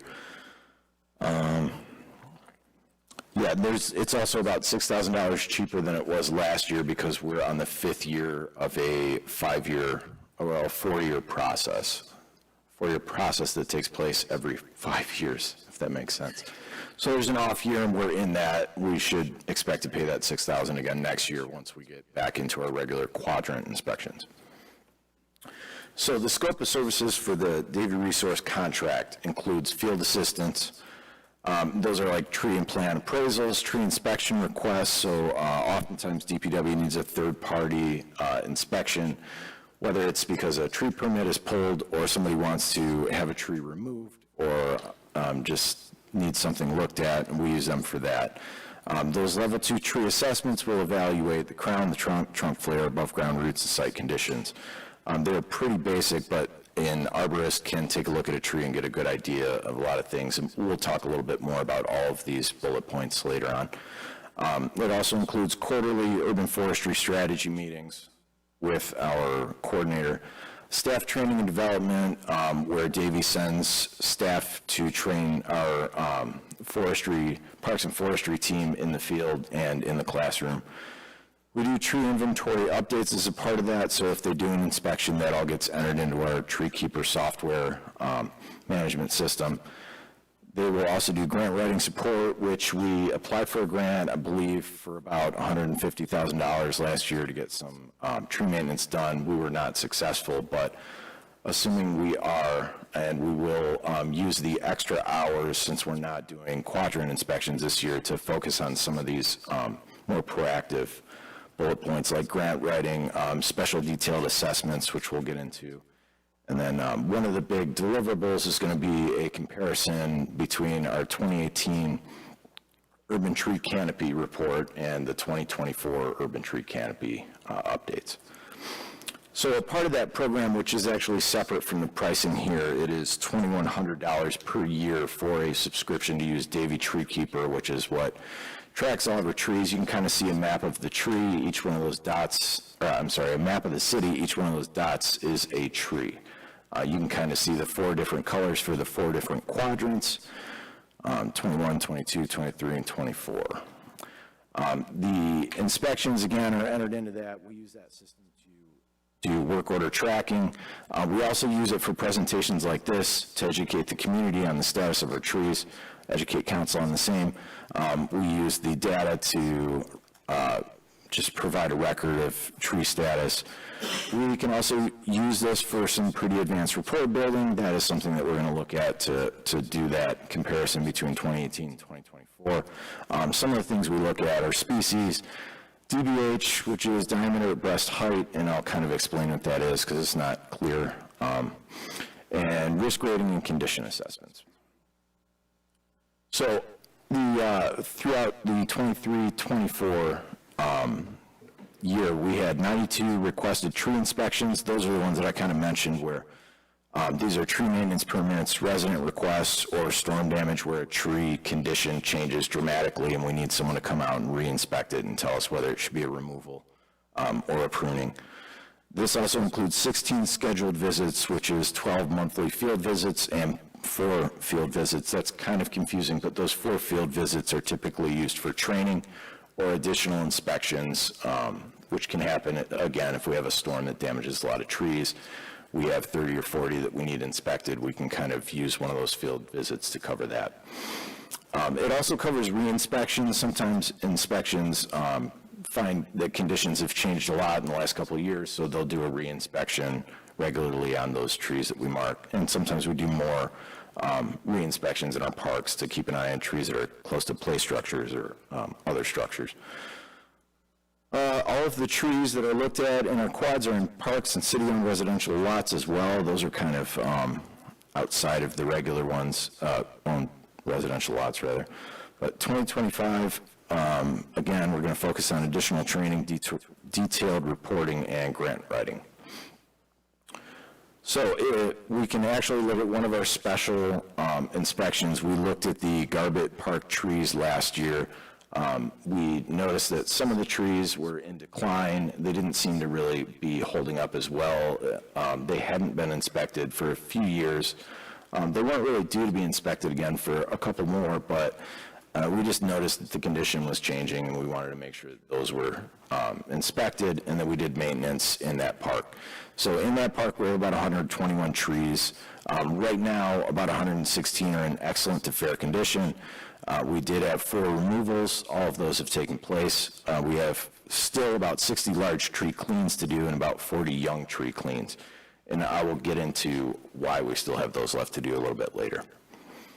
So this is just a picture of a crew. I just wanted to kind of give some context on, you can see why we took that tree down. There's a huge cavity in there. It was going to fall down by itself, whether through wind, snow, or ice. It's in the middle of a park. You don't obviously want that to happen. So we did 4 removals, about 106 diameter breast height in total, and that's kind of the diameter of the trunk. So not the circumference, but from the outside to the opposite side tells you how big a tree is, and that's something that is an industry standard to kind of make estimates on maintenance. Just look at how old a tree might be, how large it is, how difficult it might be to remove. So our staff, we typically run 3 on DPW crews. These trees were very large, so it took about 14 hours each. So that's about 168 hours of labor just for those 4 trees. The equipment that we use, you would think that a lumberjack just kind of comes in, chops it down with a saw, and then moves it away, but it takes a lot of equipment to do something like this. We have a dingo, which is a rental. That's the little guy in there that says Toro, standing a few yards from Callum. That is something that can pick up large trees that mussels cannot pick up. So that trunk gets cut up, it gets pulled out. Large branches that are too big for one person to carry can get picked up by one person with a dingo. We also use our High Ranger. That is our bucket truck. It goes up to 75 feet. We use the premise loader, which is what you can see there, that looks like the, what do they call that, where you pick up animals with a little grabber arm. That picks up thousands of pounds. It can pick up a very large trunk, put it in that, and then we take that directly to our wood disposal area. We also need a F-150 and a trailer to pull the dingo. We need a chipper, we need a chipper truck, we need a stump grinder eventually, and a dump truck to put the wood chips from the stump grinding in. So, needless to say, that's a lot of different pieces that are all moving on this type of project. So tree risk assessment and maintenance needed. Just kind of explain how some of these level 2 inspections happen. There's several variables that go into determining whether a tree should be removed or what type of maintenance is required. So the condition is the first. That's, in general, it's overall health. The likelihood of failure is the chance a tree has to fall. Likelihood of impact is the chance that that tree will hit something if it does fall. Likelihood of failure and impact so you actually use this matrix to come up with it. If you think a tree is probably going to fall, you follow that over, and if you think it has a medium chance of hitting something, you would say it's got a somewhat likelihood of failure plus impact. And then you would use that to go further into the risk matrix to get to the risk rating, the overall risk rating, and then you would say if it is somewhat likely to fall on something and the consequence would be significant, then it has a moderate risk rating. And that's kind of the most objective way to do it. It is somewhat subjective, but arborists are all trained to use this matrix, and we do find that most grade similarly. The maintenance needed, which is one of the things that I kind of talked about earlier, is a large tree clean, and that's just a pruning of trees and branches on a tree with a 16-inch diameter breast height. Small tree clean is something smaller than 16-inch. A young tree train, which we haven't really gotten into, is just something that you can do with the snips to just kind of make a smaller 1-inch, 2-inch diameter breast height, so a new tree grow the way you want it to grow into a healthy, mature tree. The removal of stump grinding and planting is all self-explanatory. We remove trees that are critical dead or have a very high risk rating. We stump grind afterwards. And then planting actually may not be as obvious, but that is part of this program. When Davey is out doing our quadrant inspections, they also measure right-of-way locations that would be appropriate to plant future trees. And then they qualify that for small, medium, and large trees. And I can answer some questions on that without getting into the weeds too much here, but small obviously fit in smaller places, medium places, and then larger, they need a lot of room to grow. So Martin Road Park tree failure. We had a tree that was assessed in March of 2020. It had a risk rating of moderate. we didn't really have any observable issues. Likelihood of failure is probable, consequence was significant, it was by a playground, it split, you can see from that picture on the left, our parks crew was cutting, noticed a split in the tree, and then removed the tree, and you can see our apprentice loader is loading the trunk, and what you see being loaded is just disintegrated, that's basically the inside of that crack. So that tree changed a lot in 2 years. What we thought was a moderate risk and was in overall fair to good condition, within 2 years needed to be taken down. So those things can change pretty quickly. So the Martin Road Park Facility Canopy Review, James can step in. Yeah, so this is kind of a practical application of the Tree Keeper software and the data we receive from it. So as we've been going through the Martin Road facility project, a lot of the feedback we've been receiving was concern over the trees and some other things. So as we've gone through some of the iterations of the site plan, we use the Tree Keeper software partially to look at what trees are the biggest issues in the area that we could, they're likely to go down through this project anyway. And it helped us recite the building for the site plan. So with all of that, originally we were looking at taking down 3 trees. Those 3 trees were actually in okay shape, but using the software, we were able to identify 2 trees that were better to take out during this project. And now we're only at those 2 trees. So some examples of those trees here.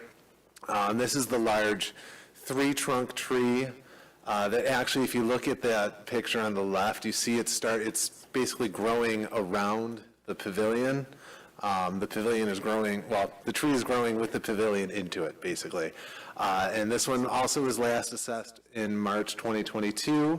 It has significant consequence when it fails. The likelihood of failure is probable. It was observed with a poor structure, and the risk rating still moderate. And you can see in the other picture, you can see some of the branches are starting to not regrow leaves. We got some dead branches in there. So that's one of the trees we're looking at. And then also there's another tree in this one. The likelihood of failure is imminent. It has some decay. It has an observed cavity. Consequence if it falls is significant. And this is the tree that's at southwest right now of where the pavilion is. So we were able to identify these trees using the software. And it's helping us as we've gone through the iterations of the Martin Road facility project.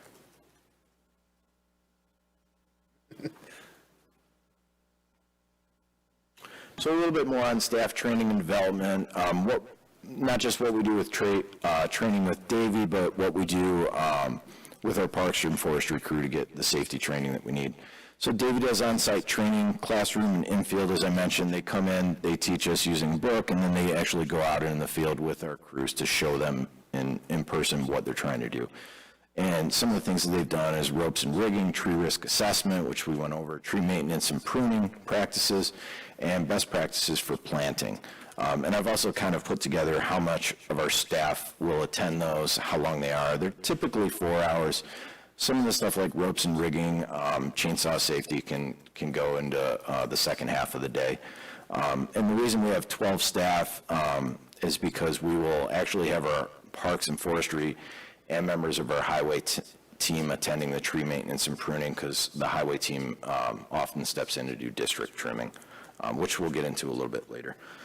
So one of the other opportunities we have is ArborCon. So we send 2 to 3 staff for 3 days of training, certification, and equipment demonstration. It is also a trade show. The International Society of Arboriculture is somewhere we've sent, just starting this year, 4 of our staff members full day for 32 hours of training on chainsaw safety and cutting techniques. In 2024, our tree inventory update looked at the northwest quadrant. Just a little bit of data on that. 1,756 total sites were collected, 1,375 trees were inventoried. The The difference between those are the planting locations that were identified in that quadrant. 25 stumps were located. Most of those are no longer there because we take down stumps twice a year. 309 potential planting sites, as I said, small, medium, large. Typically what we look for a large planting site is 8 feet from another tree, 5 foot width of an easement, no overhead utilities. If we have an overhead utility, sometimes we can plant a smaller ornamental tree that doesn't grow as high. Location of underground utilities and signage is also an issue. We don't want to block signage for motorists, pedestrians, and bicyclists. We also make sure that we're not planting a tree directly over top of someone's sewer lead. The existing tree canopy is also something that we look at. We don't want to plant a small tree in an area that has a very dense canopy because that's not conducive. It won't get enough light.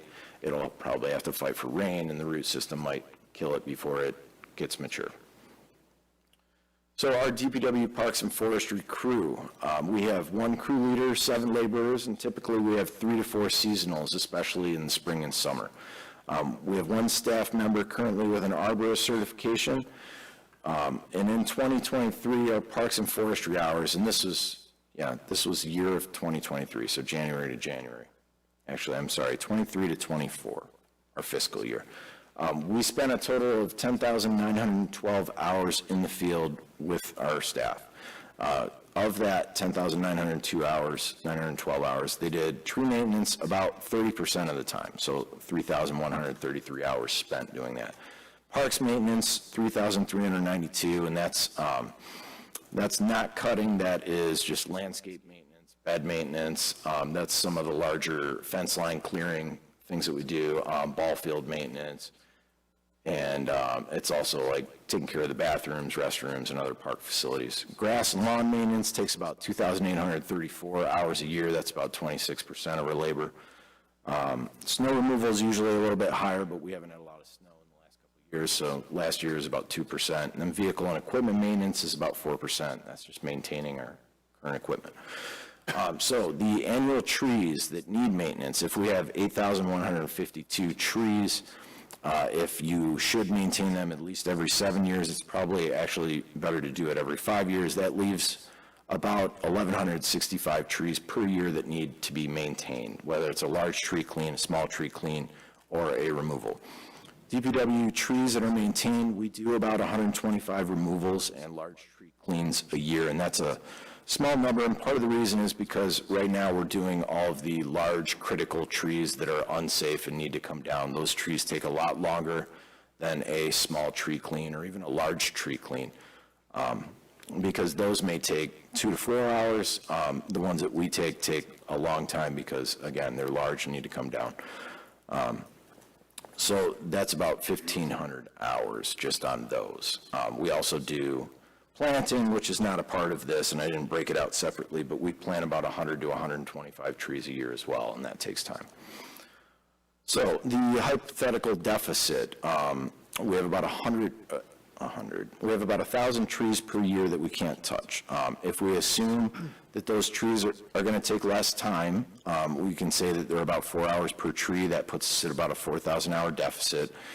$80 per hour is roughly industry what people pay in some of our neighboring communities for contracted tree work. That comes to about $320,000. So district trimming and contract removals. What we have now is about $40,000 annually to deal with contractor removals. Those are usually 75-foot trees that need a crane, trees near DT utility lines, and when we have storm damage and you have to have 2 or 3 tree crews working at the same time to open up roadways, it is typical that we will call someone in so that we can move faster. District trimming, which is kind of what we call a third-party contractor that's doing proactive, preventative tree maintenance, would be about $280,000 in addition to that if we use that $320,000 number. And the reason that we need that is because we have a labor deficit. We have people in the field working every day. I just kind of went over where those hours are spent. We have a set amount of people, we have a set amount of time, and there is a labor deficit. And because there's a labor deficit, there is a deferred maintenance backlog. And just like buildings, that backlog doesn't just go away, it catches up until it's taken care of. So one of the things that we would like to do is some targeted trimming. And if we had regular money budgeted for this, what it would look like was going out in front of some of our paving program or our sidewalk program. So I have two maps here. One's a snippet of this year's paving program.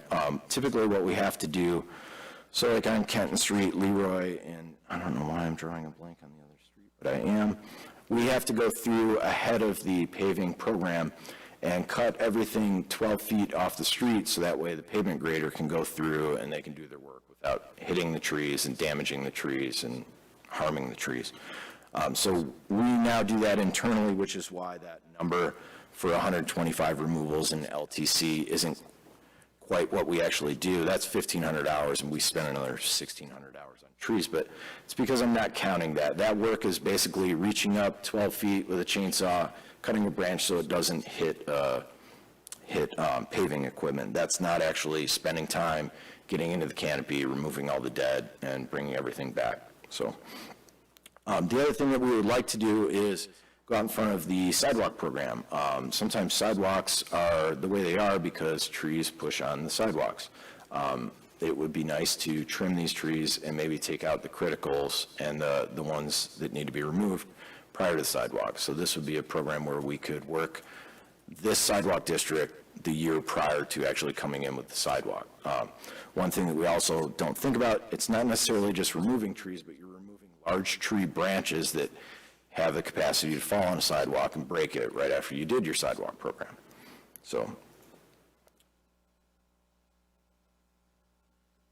and that's probably the worst thing to leave on, but that is the end of the presentation.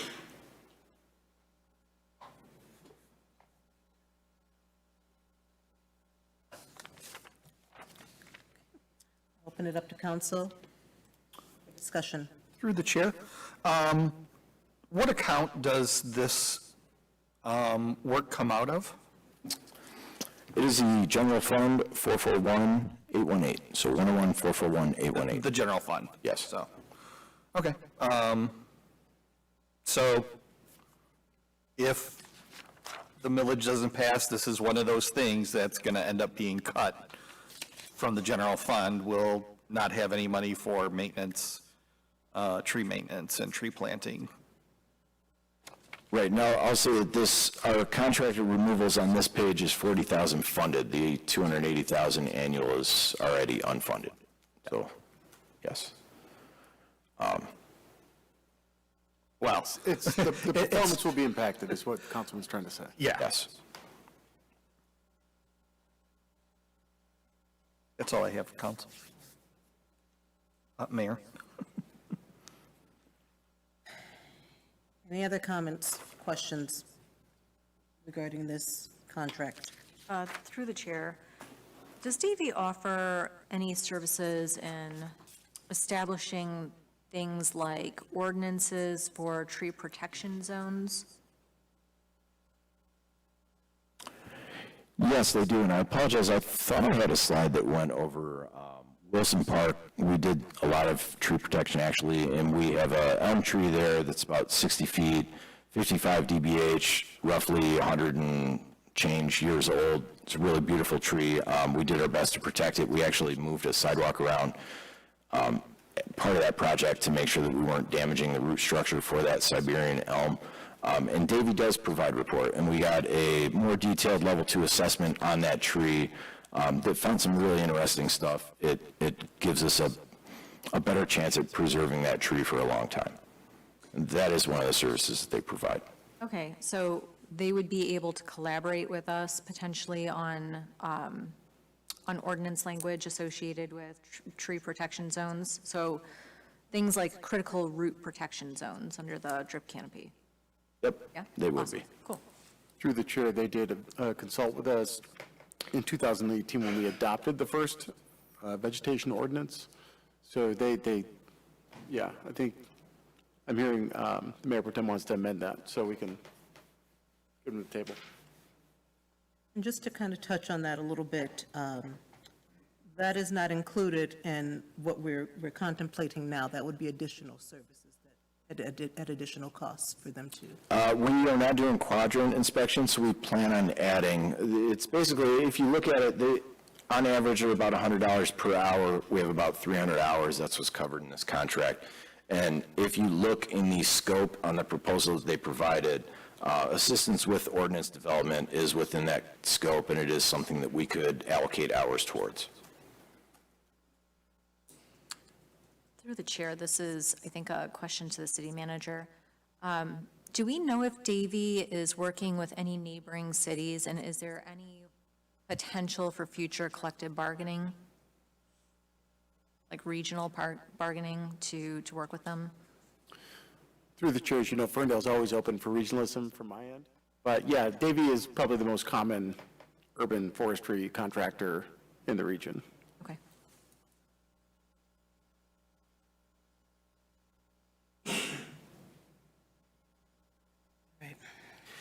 I move we approve the annual contract with Davie Resource Group for urban forestry services in the amount of $34,232, the expense charged to the general fund. Support. Johnson? Yes. Mikulski? Yes. Polika? Yes. Leaks Bay? Yes.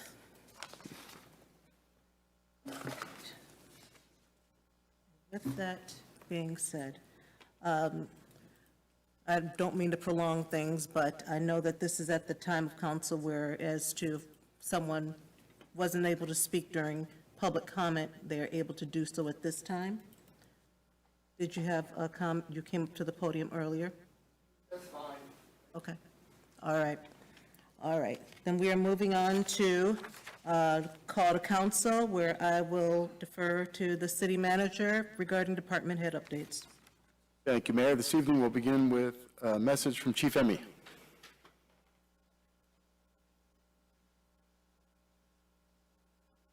Good evening, Mayor and Council. We'll be brief.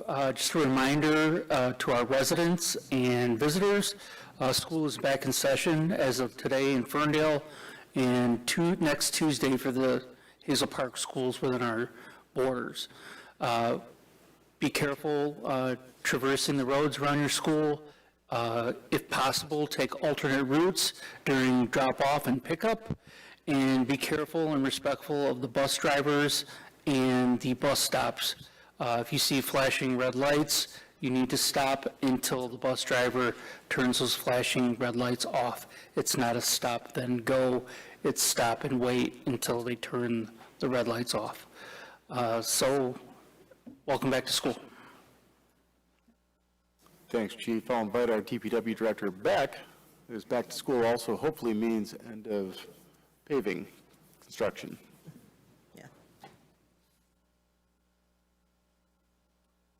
Yep, first update's paving, and we are close. East Camborne's had some issues because it's related to railroad construction. There's a lot of permitting and training that has to take place. It kind of extends that timeline. But we're looking to be finished with the majority of our paving work within the next couple of weeks. The water main is nearly finished. You'll notice that that water main area, so Mapledale, is being paved from Hilton to Bermuda. And I think we just got the base layer down in half of the roadway today, and we plan on doing half of the roadway at a time to ensure that buses can still get up and down the road. Our sidewalk program kicked off last week, should be finished next week. I do want to mention that for all three of these, there is a punch list, and that punch list work is all ongoing, and that you should call DPW 248-546-2519 if you need info, or if you notice that anything needs to be completed in your right-of-way or in your lawn. We do a pretty good job of inspecting sidewalks, pavement, and water, but sometimes contractors do make mistakes. They do miss something, and if you need restoration at your home, it is a good idea to call sooner than later to let us know that someone needs to come by and take a look. I also want to mention that trash service will be pushed back by one day following Labor Day next week. Monday will be Tuesday, Tuesday will be Wednesday, etc.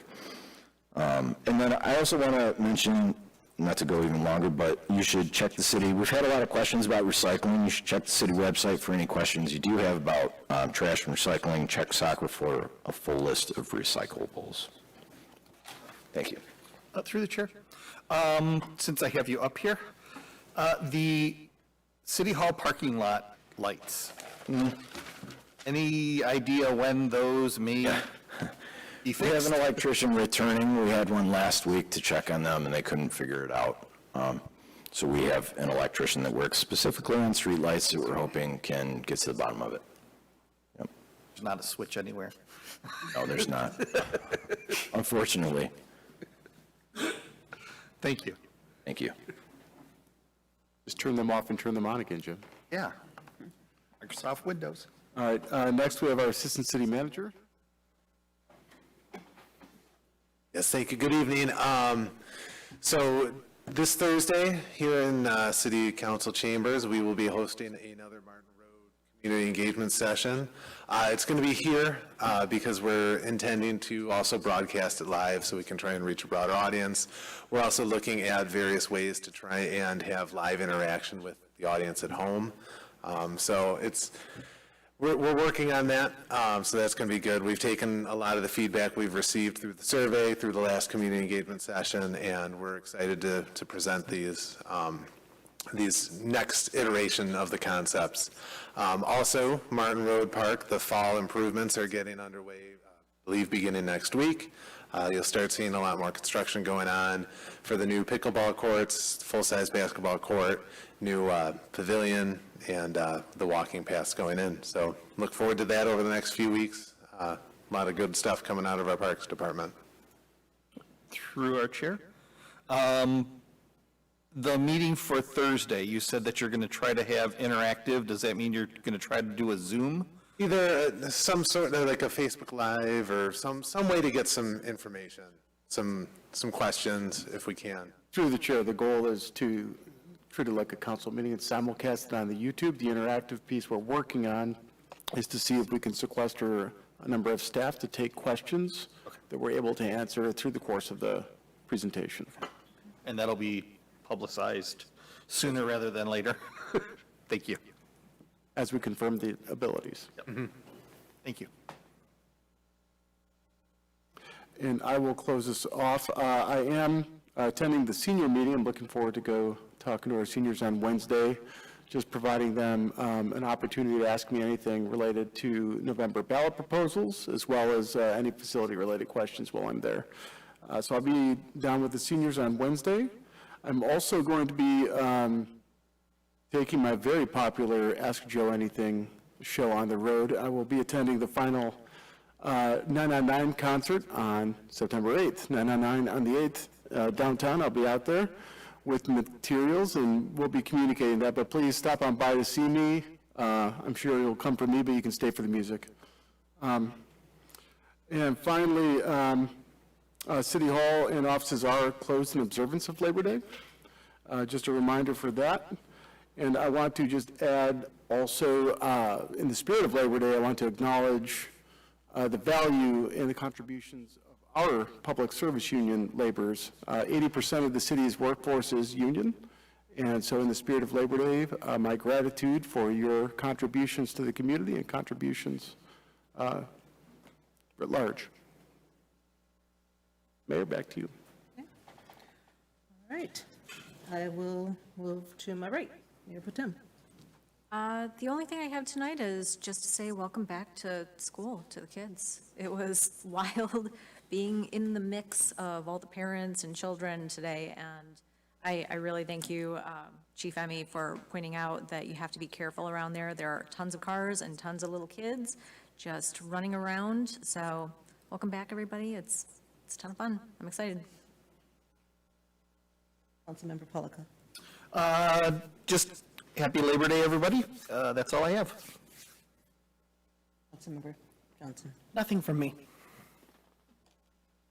So yes, welcome back to school. I have one who have started her second year in college today, and I also have one who is a senior this year, so wow, my last. And I'm just going to say this, but I saw your post of your little one going to school, and it just reminded me of how I've done that 5 times over, and I'm like at the end of it now.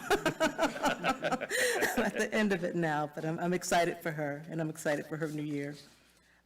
We had a gentleman from California reached out due to a childhood friend of his, and he's promoting the awareness of childhood cancer and ask the city to adopt a proclamation recognizing September as Childhood Cancer Awareness Month. And I'd like to read that proclamation. And then post reading the proclamation, this proclamation will be emailed to that individual so that he'll have that. Childhood cancer is the leading cause of death by disease in children, and 1 in 285 children in the United States will be diagnosed by their 20th birthday. And 46 children per day, or 16,790 children per year, are diagnosed with cancer in the U.S., and the average age of diagnosis is 6 years old. 80% of childhood cancer patients are diagnosed late with metastatic disease, and on average, there are about 0.6%, there's been a 0.6% increase in incidence per year since the mid-1970s, resulting in an overall incidence increase of 24% over the last 40 years. 2/3 of childhood cancer patients will have chronic health conditions as a result of their treatment toxicity, with 1/4 being classified as severe to life-threatening. And approximately 1/2 of childhood cancer families rate the associated financial toxicity due to out-of-pocket expenses as considerable to severe. In the last 30 years, only 6 new drugs have been approved by the FDA to specifically treat childhood cancer. And the National Cancer Institute recognizes the unique research needs of childhood cancer and the associated need for increased funding to carry this out. Hundreds of nonprofit organizations at the local and national level are helping children with cancer and their families cope through educational, emotional, and financial support.